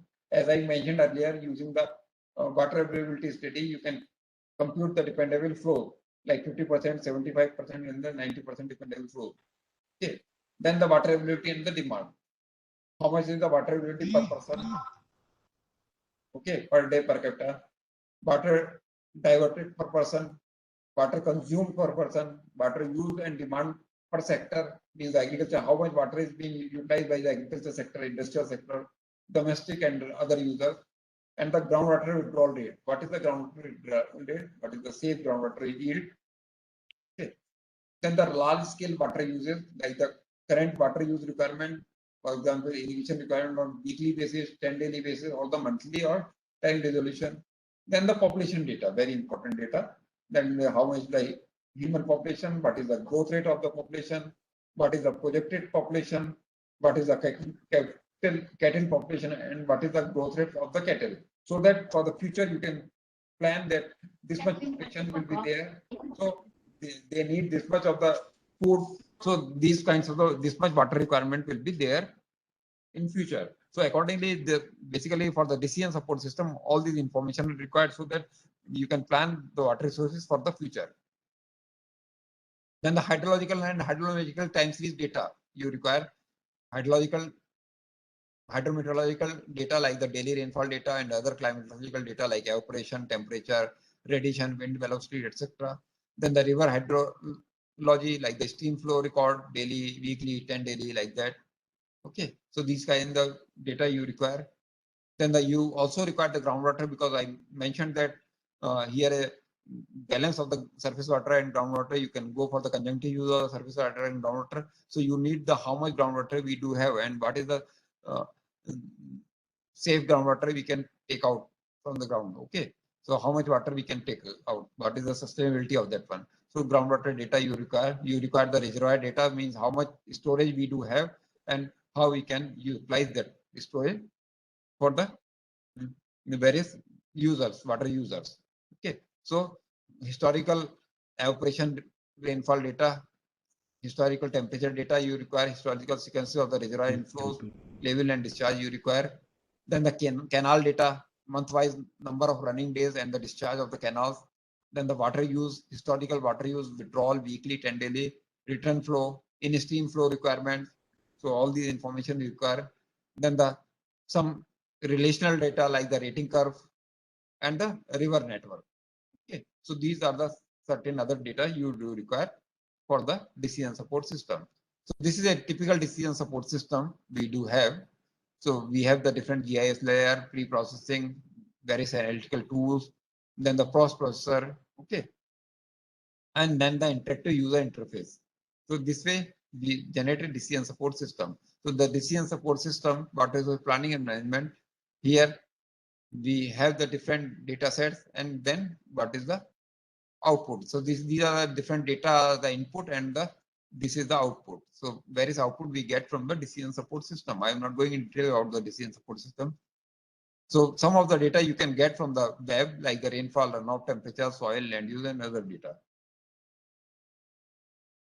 So likewise, here are some of the sites are there, like the Aphrodite sites are there. So from there you can get the daily graded precipitation data. Okay. I'm not going in detail about those things because we have a separate lecture for that, which covers the open data sources. And there are certain sites which provide the runoff data from web source resources, like the Global Runoff Data Center, GRDS.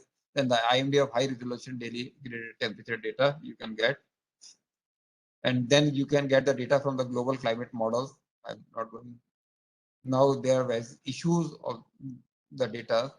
So now the concluding remark is that a comprehensive, reliable, and easily accessible information system for the water resource data is a prerequisite.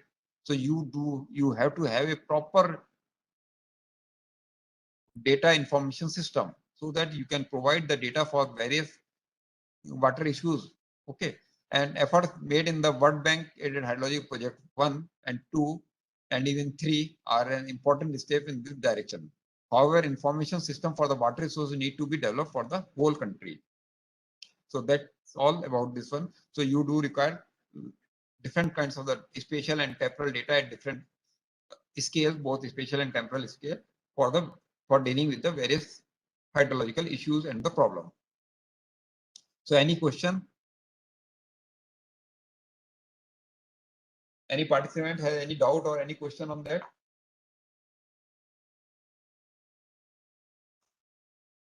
Because most of your organizations are dealing with the collection of the data, hydrological data, hydrometeorological data.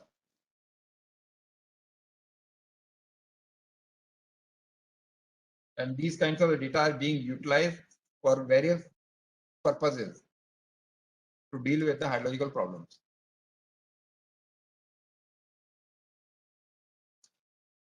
If there is no question, then we can go for next topic.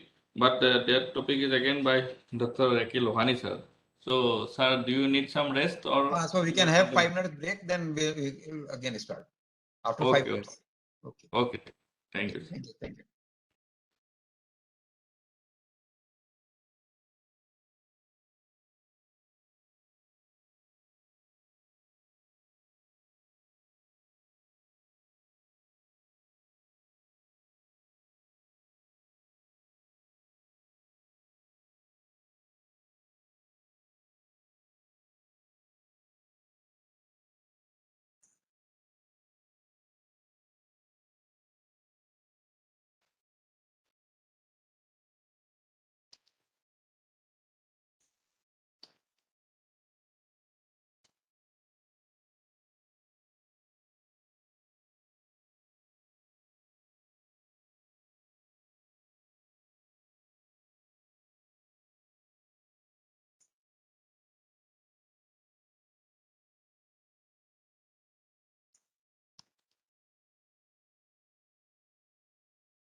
आओ क्या बात है?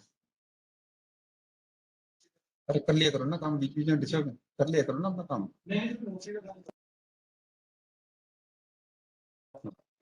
बीच में पूछा मत करो ना, काम करना सीधा आया करो।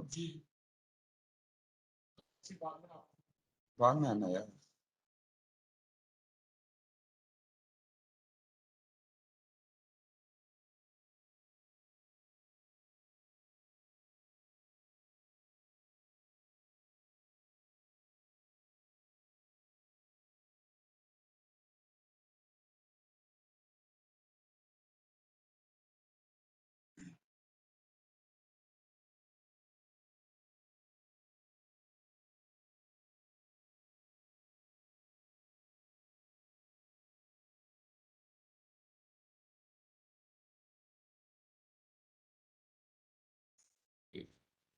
Sir, I think you are ready now, sir. We can continue, sir. Yeah, I'm ready. Yes, sir.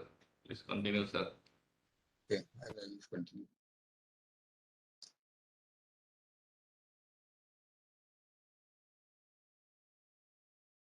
Okay, sir. For the second lecture, I will be talking about the processing and analysis of hydrometeorological data and dating curve analysis. I'll talk about this. So as far as the data processing is concerned, so just to give you a brief about the data processing. So we do collect the data from different sources. Like we have the observatories, we are collecting the meteorological data over there. We are collecting the hydrological data.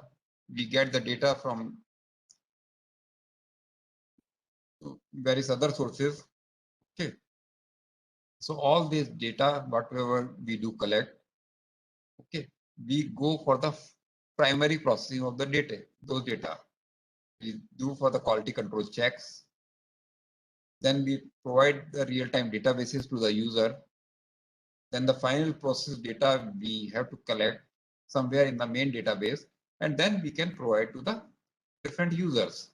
Okay, so that is the basic structure of the data processing. Now here, what we talk about the primary validation of the rainfall data, when we talk about the primary validation of the rainfall data, that means the data what we validate, the final value is being stored in the hydrological information system. That is the best representation of the data. And the normally what happens in the past, most of the hydrological validation is being carried out manually. And it is very difficult to carry out the validation of the hydrological data or the rainfall data. So manual validation is very, very difficult things. Then the primary validation is normally we do carry out at the subdivisional level, data processing center level, using the primary modules like the surface water data system or the ESYS. And this is a data comparison at single station. What we do, we compare the data at a single station. Suppose I'll just give you an example. Suppose you have an observatory where you are collecting the rainfall data. You are observing the rainfall data. Okay. So the rainfall data is being observed at an observatory that is maintained by the subdivision level. So the primary validation of the data you have to carry out over there. Means if there is any error in the data, you just check that data error over there. If there is some missing data, okay, so just fill the data over there, just see what are the reason why the data is missing. Okay, if there is some instrumental error is there, so rectify all those instrumental error. So these primary validation is generally carried out at the subdivisional level. Then the data entry checks. So what we do, we carry out some data entry checks to just protect the or remove the transcription error. Once you are going to enter the data in the computer, you can put certain data entry checks. Like if a certain place, if I'm entering the rainfall data of the Guwahati and I know that this much is the maximum rainfall observed at Guwahati, so I can put it upper limit of the value of the rainfall over there, and if some by mistake somebody enters a value more than that, the system will not accept. So these kinds of certain kinds of the primary check you can put in the software. Okay. And as far as the rainfall is concerned, we know that the rainfall is highly variable in both in time and space. So it is having both spatial and temporal variability. Means that there is some rainfall today or this time, so there may not be any rainfall after few hours or the next day. Okay, so temporal variability is there, and similarly the spatial variability is also there. Means some rainfall is occurring today at some place, so it may not occur in the nearby area, suppose 5 kilometers away from this place. Okay, so that both spatial and temporal variabilities are there. So more checks we do require in the data while carrying out the processing of the data. I mean the secondary validation that we do carry out at the data processing center level, and we compare the rainfall of the nearby station rainfalls also. So this way we just go for the check of the data. So before doing all these things, I mean the primary and the secondary validation of the rainfall data, important thing is that you have to know the instrument and the observational method. How do we observe the rainfall? What are the instruments we are using? And what are the observational methods are there? And why certain data is suspect? What is the observational process we have? What are the method of measurement? What are the typical errors of the equipment we use for the measurement of the rainfall? Data validation. That is not a mere statistical exercise. So if you are carrying out the data validation, it does not mean that if you have the data and directly you can go for the data validation. It also requires the knowledge about the hydrology or the topography or the region of that region. Sitting in Guwahati, one cannot know the hydrology of the Delhi or the Uttarakhand or the Roorkee. Okay, so you have to have proper knowledge about those region also. Now, looking only the data and not knowing about those regions, it is very difficult to carry out the validation of the data. Then there are three basic equipment of the rainfall data collection. One is the standard rain gauge. Then the siphon type recording rain gauges are there. Then the tipping bucket rain gauges are there. So these are the three kinds of the rain gauges are there. So standard rain gauge, they have the circular collector funnel. The size of the funnel is 200 or 100 square centimeters. Collector, it has a collector bottle. It has a base unit that is partially embedded in the ground, and it is gauged once or twice a day. So whatever the rainfall we do collect in the collecting bottle, we measure it through a measuring glass. So the measuring glass is standard for the 200 square centimeters funnel and different for the 100 square centimeter funnel. So they have the standard measuring glass for the each type of the funnel. Normally the typical errors what we see in the SRG standard rain gauge, these are the incorrect reading of the measuring glass. Sometimes we do go for the incorrect reading of the measuring glass. We are not correct, or the observer is not correctly reading or recording or correctly in the field sheet. Whatever he has observed, he has not correctly recorded it in the field sheet. Observation at non-standard times. So normally what happens, we observe the data at 8:30 a.m. morning. So if he is not measuring daily at 8:30, sometimes at 7 o'clock, sometimes at 10 o'clock or 11 o'clock. So that is, we call it as a non-standard time. They are observing the data. They are using the wrong measuring glass. So the measuring glass, as I mentioned, so 200 square centimeter funnel is having a standard measuring glass, and the 100 is having different measuring glass. So whether he is using the standard measuring glass or not, then the gauge rim of your rain gauge is damaged, it has blocked, or it is having certain leakage in funnel. Then the collector bottle not proper, and non-standard exposure conditions are there. Means some trees, some building have come up near the rain gauge station, so they may also affect the rainfall observation over there. Okay, so these are the certain kinds of the error you may face in the standard rain gauge. So this is the standard rain gauge. Most of you might have seen this standard drain gauge. So it has a funnel from this. This funnel is having different size, like the 100 square centimeter or the 200 square centimeter. Okay. So this collect the rainfall and they is collected in the collected bottle, and then every day or twice a day we measure this rainfall through some measuring glass. Then we have another rain gauge is the automatic rain gauge. So the instrument and procedure for the automatic rain gauge are, it has a circular collector funnel, 324 square kilometer. Okay. And then float chamber and float chamber and float spindle, siphon chamber, pen chart, drum clock.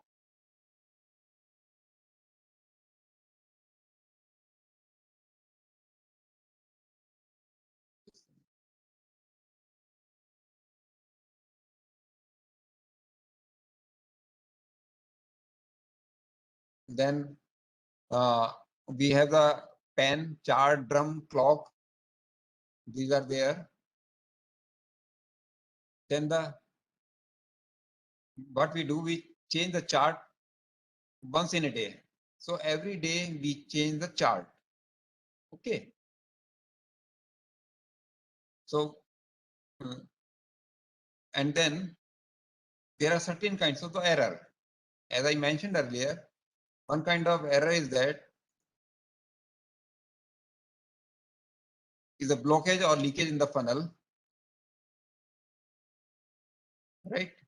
Then we have imperfect siphoning or float movement. There is another chance because there is a difference between the automatic rain gauge and the standard rain gauge. So standard rain gauge is a very simple thing.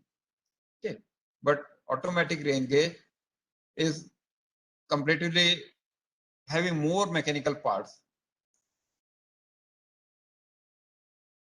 So now here there are chances that the siphon or float is not properly working over there, right?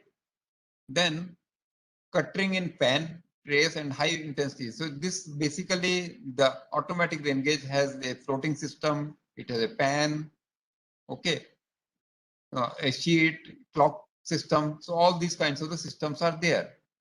Okay. So now here, if the more mechanical things are there, so there are more chances that the these kinds of the rain gauge has more typical errors related to the mechanical parts. Okay. Then sometimes as it is having the clock, so clock is improper.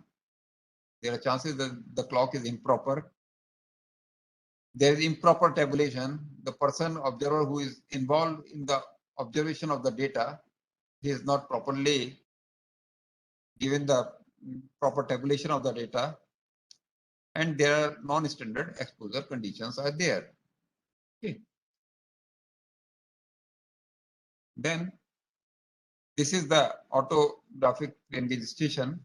So this is the clock mechanism where the chart has been wrapped. Okay, and there is a pen system which marks the rainfall over there. Okay, this is the funnel, so we keep this one over there. Okay, and the rain basically stored in the bottle and or the collector bottle, and there we have the floating system over there. So this is a typical picture of the autographic or the automatic rain gauge station.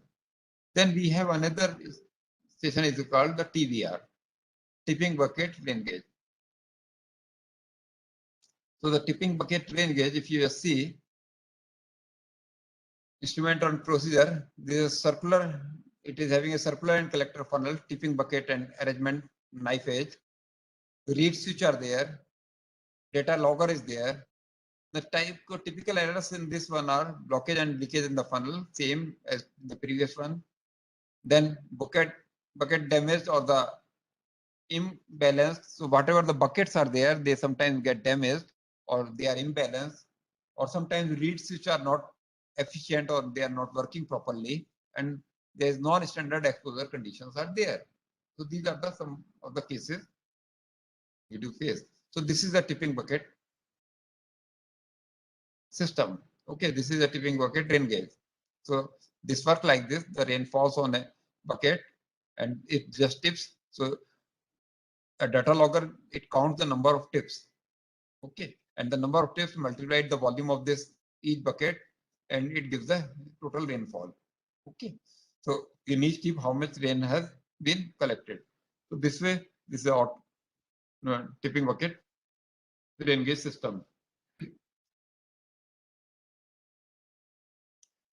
We do carry out the data validation, that is the independent sources comparing daily rainfall observed at same station by SRG, standard rain gauge, and automatic rain gauge. So what we do, we compare at the same station, we compare the rainfall collected from the standard rain gauge and the automatic rain gauge.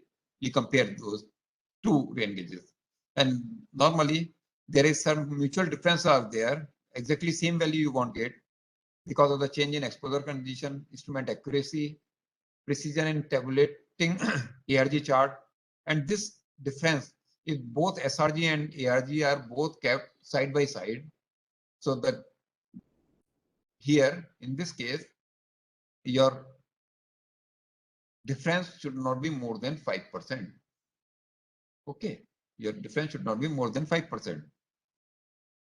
And significant difference is, if there is significant difference is there, you have to probe it further. What are the reason why significant difference is there? Normally what we do, we consider that the standard rain gauge records are more reliable because they do have less mechanical parts. But in other systems like the automatic rain gauge or the TVR, we have the lots of mechanical parts are there, mechanical or electronics parts are there. So there are chances that we may get certain errors in there. So standard rain gauge we do consider more accurate. This is the comparison of the daily rainfall by standard rain gauge and the automatic rain gauge. So here in this case, you just see ARG is represented by automatic rain gauge, data is represented by red color, and the standard rain gauge by blue color. So in this case, you just see the automatic rain gauge is giving very small values, however the standard rain gauge is giving the very high value. So that means here in this case, your automatic rain gauge was not working on that day. Okay, so likewise, you just from the chart you can just find out what and where is the error in that data. Okay. So these are some of the kinds of the error from the data. Once you tabulate these data, so there is sometimes there is one day shift is there. Okay, and sometimes your automatic rain gauge station is not working.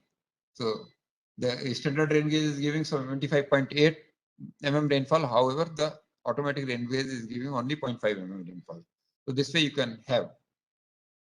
So there are various possible scenarios that standard rain gauge and automatic rain gauge are there. Means the automatic rain gauge consistently higher or lower. It is giving consistently higher or lower values. That means the automatic rain gauge out of calibration. There is the increased differences at high intensity, ERG working imperfectly at high intensity. There are alternate positive or negative differences are there in the standard and automatic rain gauges. So in those cases, SRG read at non-standard times.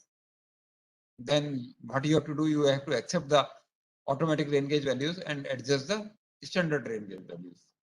Sometimes there is inaccurate tabulation is there, or the incorrect tabulation is there. And there are sometimes isolated differences only on, or high differences only on isolated days.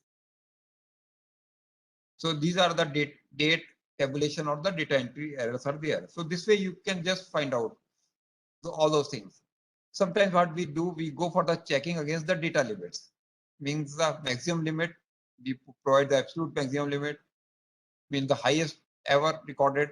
Means the PMP values. What we do, we just put the absolute maximum limit, and the data which is more than that, we won't accept. Means in order to put this limit is that just to avoid if there is any data entry error is there, if you are entering the data from the register or the chart to the computer, so there are chances that the person who is entering the data, he may commit certain mistakes. Okay, suppose instead of 30.0, he has just entered the value as 300. But the rainfall of that area is maximum daily rainfall ever observed is 240. And if your software, you have kept certain limit that if the value is more than 240, it should not basically accept. So immediately, if somebody is entering 300, the software will not accept. So means putting all these values, it may basically restrict or protect the typographical error while entering the data into the computer. Okay, these kinds of error you can reduce.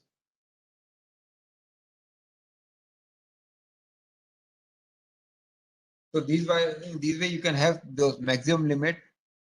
Then you can also have some upper warning limit. Okay, this upper warning limit also you can set so that if certain values more than these values can be flagged. In hydrology, we normally see that the higher values are very, very important. Of the means for any designing purpose, other purpose, we do require the high values. Okay, so if we are putting certain upper warning limits, the values more than this, so automatically it will be flagged. So that means here there are two limits. One is the maximum limit. Maximum limit is this one, red one, and the upper warning limit is the blue one. So maximum limit, so the value which you are entering more than that one, it won't accept. So means from the last 40 years, 50 years, or the 100 years of the data, you know that the maximum rainfall recorded at a particular place, you can just put that limit. Okay, so the software will not accept. And this is the upper warning limit. So the upper warning limit we kept like that, the around 10 percentile values should be more than this upper warning limit, so that you can again recheck those values. Because these values will be flagged and you just recheck those values whether you have entered these values correctly and these rainfall is really occurred in those regions or not, so that there will be a cross verification of the data whatever you are entering into the computer. So these are the checking against the data limit. As I mentioned, the upper warning limit you are putting. Okay. So this is the plot of the daily rainfall data. So around 99 percentile you are putting so as a upper warning limit.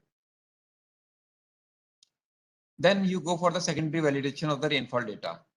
Primary validation you have already carried out.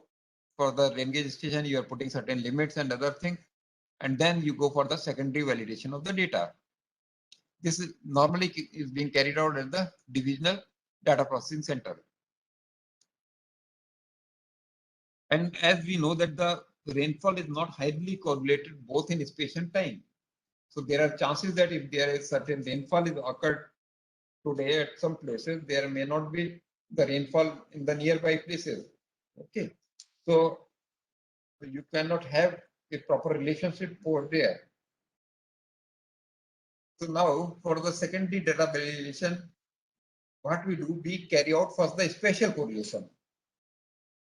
As I mentioned that with the space, although there is not much correlation, but still from the figure you just see, if suppose this is a catchment and there are a number of rain gauge stations are there, and then you can compare or develop a correlation, a spatial correlation with the distance. So when the distance is increasing, the correlation is decreasing. Okay, means the station from your point, the station you are having, suppose from the Guwahati, a station which is 10 kilometers away from your rain gauge may be having higher correlation than the station which is having 100 kilometers away from that point. Okay, so the distance is, once the distance is increasing, the correlation is decreasing. So this way the correlation will decrease. So this is on the daily rainfall data, you just see the correlation is like that. If I go from the daily to the 10 daily data, my correlation will increase. If I go for the 10 daily summation of the rainfall, on the daily basis, there is much variability in the rainfall. but on the 10 daily basis, there is less variability in the rainfall. So that's why the correlation has increased. Similarly, if I go for the monthly correlation of the rainfall, further, you are getting much better correlation. And if you are going for the annual rainfall, so still it is much better than the daily rainfall correlation. Okay. So this way you can just see and compare how your it is varying. Then another important thing is then once you are carrying out the spatial correlation, so the spatial correlation also varies on the region itself. Okay, like if suppose one portion is the plain area and another portion is the hilly area. Okay, so the rainfall of the plain area is not comparable with the rainfall of the hilly area. Like the rainfall in the Guwahati, you cannot compare it with the Guwahati rainfall of the Shillong. Although the Shillong is not far away from the Guwahati, but Guwahati comparatively the Shillong is on the higher altitude. Okay, so in the same altitude, your rainfall correlation may be comparable, but once your altitude changes, the rainfall pattern is also going to change. So although the distance is less, but the rainfall you cannot directly correlate. So for the different regions, so you have to see whether my area is falling in the same region. You have to see. So here is the spatial correlation. This is the extended region. This is the complete region we have taken. This complete region includes both a hilly portion as well as the plain portion, very high hilly portion as the plain portion. So this way, that's why my correlation is like this. Okay. And this is the extended region. If I go from the hilly area to the plain area, up to plain area, I go for the extended region. So my correlation is for the extended region is like this. So normally the use of spatial correlation, it provides the prevailing spatial correlation as basis for the testing spatial consistency and the spatial interpolation. It has been used, and there is likelihood of rejecting good but anomalous data and accepting bad data. There are chances if you are going for that, and there is reliance for the station population, like the type of station, past record on quality, observer sincerity, and the past record.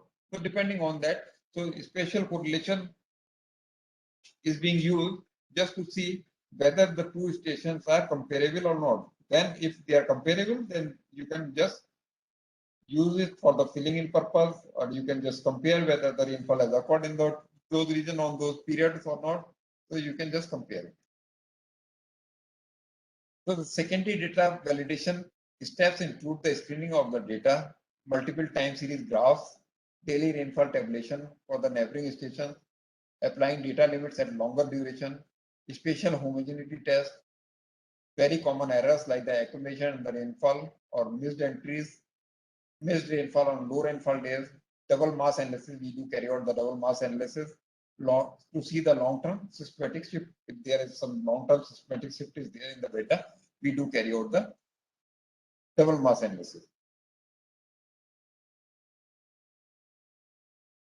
So first of all, in the data validation, we carry out the screening of the data.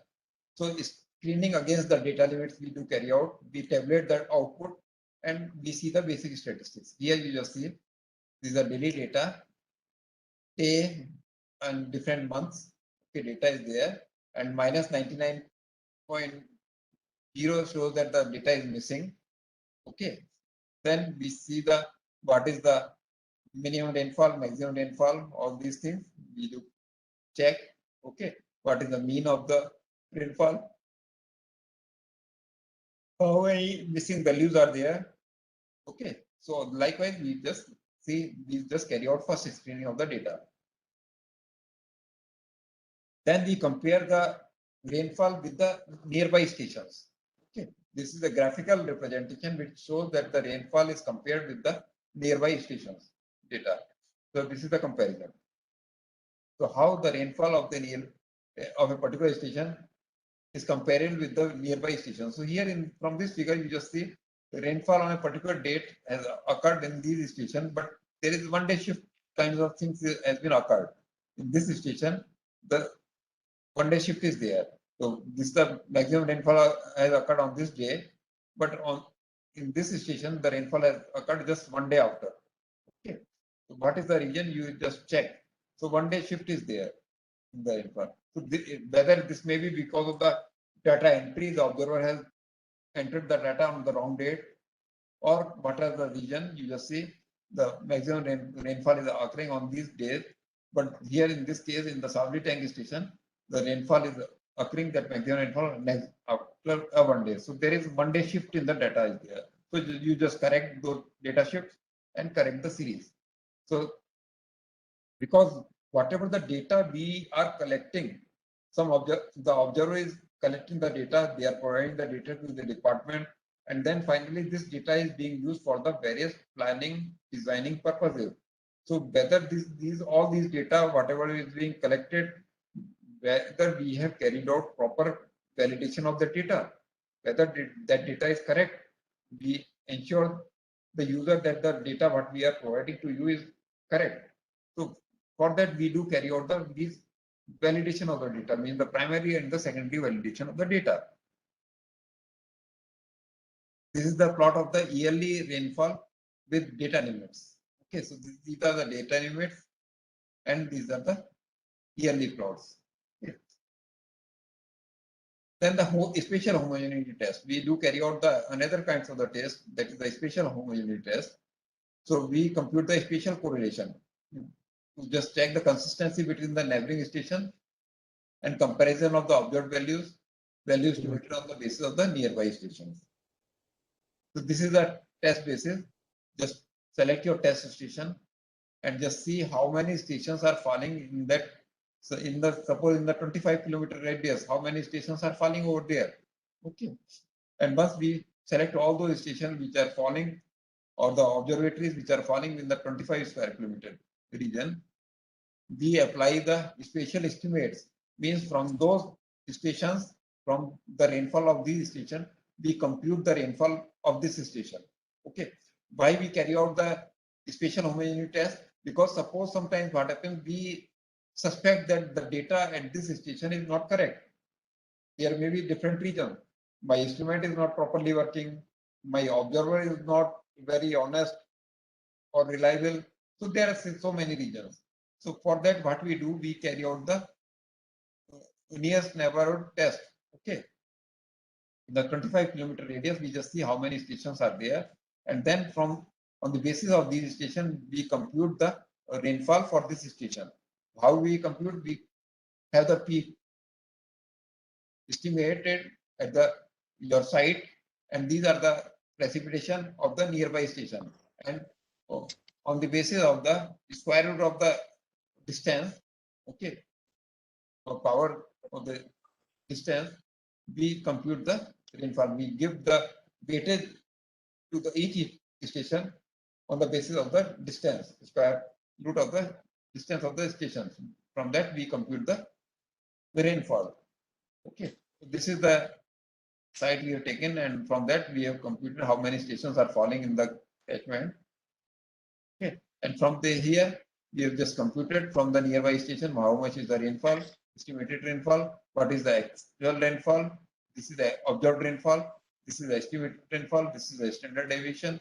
Okay, from here we just say that where it is giving the positive value or the negative value. So we just mark all those things. Okay. And then from here we just compute the common error, that is the shift in entries, where there is some shift in entries. So here we found that there is some shift in entries is there. So the observed values was 161 on this day, on 8th month, and means on 7th August, observed rainfall was 161, but from estimated it is giving at 6th August, 5th August. Okay. So likewise, you just say here is one day shift is there in your observed data.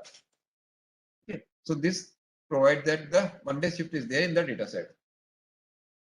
So likewise, you just see and compare. So one good estimate, it gives these kinds of methods, provides a good estimate. Then certain kinds of the other errors are there in the data set. These are the common errors like the accumulation, rainfall observation to be made daily without fail, and the absence due to the practical reasons like the sometimes what happens, it is mandatory that every day we have to measure the rainfall data daily at a particular time, like means if you are observing at 8:30 daily or 8:30 you have to type the data. So sometimes the observer is absent due to the sickness, holidays, weekend. Okay, so you have to take care of all those things. And sometimes your tendency is that it distributes the rainfall based on the own guess. He is not going to the site just from his own guess. He is just distributing the rainfall, record accumulated values on the last day without mentioning it. So what happens? He is not going to the site. He has collected the rainfall for the 3, 4, 5 days and just distributed for the 4 or 5 days. Okay. So if these are the condition, if the observer was sick, he has not gone to that one. Instead of just distributing that rainfall, you just put the whole rainfall on a particular day and just mention that this is the accumulated rainfall for the last 3 days, last 4 days, last 5 days. So that will be much more useful than without knowing and just distributing the rainfall for the past days. Okay. So these kinds of the errors you can just find out from the records of the nearby stations data sets. So here just see from carrying out the spatial homogeneity test, you can just compare this one. So these are the spatial homogeneity tests we do carry out, and then compare the data of a particular station with the nearby station data sets. Okay, so from here you just see in this station for all these days the rainfall has not been recorded, and then suddenly the observer has gone on a particular date and he has mentioned that this much is the rainfall. Although this 97.5 rainfall was for the last so many days, last 14-15 days rainfall was there. But this is the rainfall he has mentioned that this is the rainfall for that day. Okay, from this you can compare with the nearby station data sets. Okay, and there are certain kinds of the common errors are there. There are certain missed entries are there. Okay, some period the data is missing, so you have to just go and check where are the missing entries are there. So these are the missing entries are there. Okay, so these missing entries you have to just see how to fill that missing entries. Then there is another problem is the systematic shift in the time. Okay, your rain gauge has been shifted from one place to another place, or the condition has been changed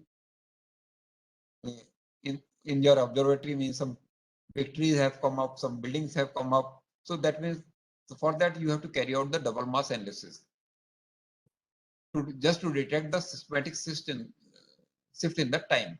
Okay, what is the temporal inconsistency factors? That means that you are shifting the station from one location to another location, change in exposure condition, change in equipment or the practice, unattended fault in the equipment, change in the regime, man-made too. Okay, so these are some of the regions.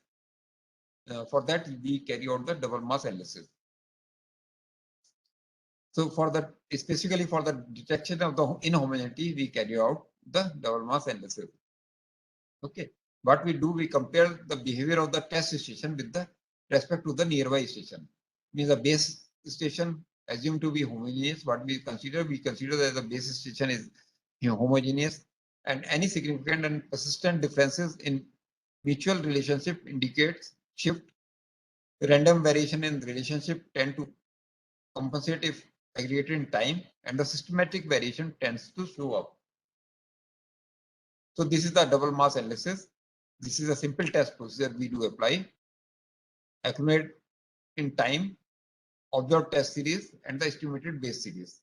So this I'll show you through graphically. Here what we do, we plot the base flow and test series. Okay, so this we plot. And if the plot is like this, so it shows that there is a shift from this point onwards. Okay, although the graph should be like this, but it is coming this one. So now we can say from this period onwards, there is some shift in the rain gauge station. So this may be because of you have shifted the observatory from one place to another place, or there are some exposure conditions have been changed, or you have changed the instrument. So there are various reasons. So now if these are the condition, if your double mass curve shows that this is the condition, your graph is suddenly shifted to this side, then you have to readjust this one. Okay, just readjust that shifting and then just modify the values. Okay, as I mentioned earlier, whatever the data you are collecting, so your important thing is that you have to carry out both primary and the secondary validation. You have to carry out the consistency check, spatial consistency checks, okay, series consistency checks, all those kinds of checks. Wherever the data is missing, you have to fill the data. Wherever the errors are there, okay, but what are the regions of the error, whether it is because of the rain gauge stations, okay, or the instrumental errors are there. So all those things you have to rectify, and the data what you are giving to the user, you have to be very sure that the data is correct enough, so that your all design and operation are dependent on that data, whatever you are supplying to the user. Then you have, once you have detected all those errors and other things, you have to go for the correction and completion of the rainfall data series. Okay, you have to just correct and complete. So first of all, as I mentioned that for the correction and completion, you have to know the type of error, what type of error is there. Then only accordingly you have to select the proper method. You just, if there is missing data, you have to go for the filling. Okay, if consistency problem is there, you just go for the consistency check and then correct the data. If some accumulation error is there, you just see whether it's the accumulated data, how to redistribute data for the previous days. Okay, like that, you just go for that one. There are certain correction and completion processes are there. ARG and automatically engage and the standard engage data at one or more stations are there. Then the correcting time in the data, apportioning accumulation. Some accumulation is there. You just apportion the data, adjusting data for long-term shifts means the double mass analysis. Then the spatial interpolation means the arithmetic average, normal ratio method, nearest neighbor method. So these are the different methods are there. Sometimes SRG is suspect or fault, ARG is available. Your SRG, you feel that the suspect and the ARG data is available. Okay, so these are the ARG data and these are the SRG data. So this is some shift is there in the data set. You just correct that one. There is sometimes ARG missing or fault and SRG are available. Your automatically engaged record is not available and the standard record engaged record at stations are available. So you just go for the hourly distribution of the data. On the basis of certain distribution, you just distribute the hourly rainfall. So now on the basis of the nearby station data or the past data, you just distribute the rainfall, that daily rainfall to the hourly rainfall. So this way you can just compare and then you can just distribute, taking the distribution in that one. Then you can go for the correction in the time shift. If the time shift is there, you just go and correct the time shift. First of all, you have to detect the time shift and then you have to go and correct the time shift. Then the apportioning of the accumulated rainfall. As I mentioned that the rainfall is accumulated rainfall is there, then you have to apportion for the previous days or the previous hours. Okay. So how much is the accumulation is there? How to just apportion that one for the previous days. You just see. So there are certain estimates for the spatial interpolation, apportioning accumulated totals. So you can just apportion the accumulated totals. Okay. So this is the accumulation identified as this accumulation is identified as 97.5, as I mentioned in my earlier slide. And then you can just divide it or apportion it, this 97.5 like this. Okay. So this way you can just apportion using those formulas. Okay, you can just apportion those rainfall to the different days. Okay, so these are the observed values at the dark code. This is the accumulated rainfall, and this is the corrected on the basis of the nearby stations. You are just developed the weighting average, and from the weighting average, you have just defined these are the weighting average, and just multiplied the data with that weighting average, and then you have computed that this is the apportioning. So this way you have apportioned the data. Okay. So this data you can further utilize for your various purposes. Okay. Similarly, adjusting the long-term shift with the double mass curve. As I mentioned, this is the long-term shift. This is the slope. And here you have to just adjust this one like this. Okay. This slope you have to adjust in this line. Okay. So this way, this is the data correction. So these are the formula. I'm not going in detail about these formulas. So these formulas you can use, and then you can apply these results of the double mass analysis. Okay. So this is the amount of the rainfall. This is the base flow. This is the test station. This is the base station, test station, and this is the ratio for the test to base station. Okay. This is the ratio we are getting. And then we apply this one, and then finally we get the correct values. So this is the data is being adjusted. So this is a similarly we go for the spatial interpolation, arithmetic average, and the normal ratio method we apply for the arithmetic average.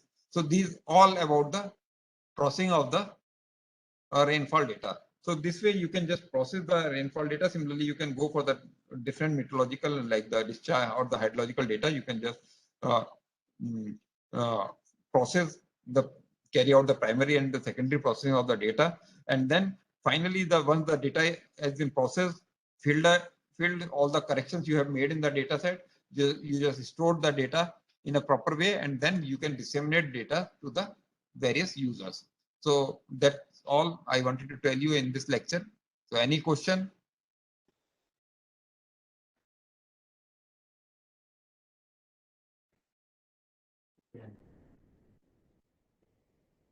Because I have to go for another meeting at 4 o'clock. So any question?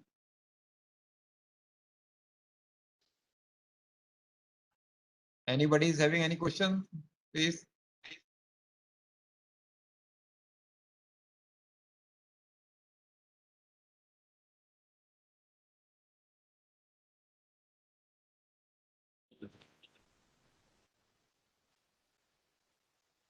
Any query from the other side? Hello. Hello.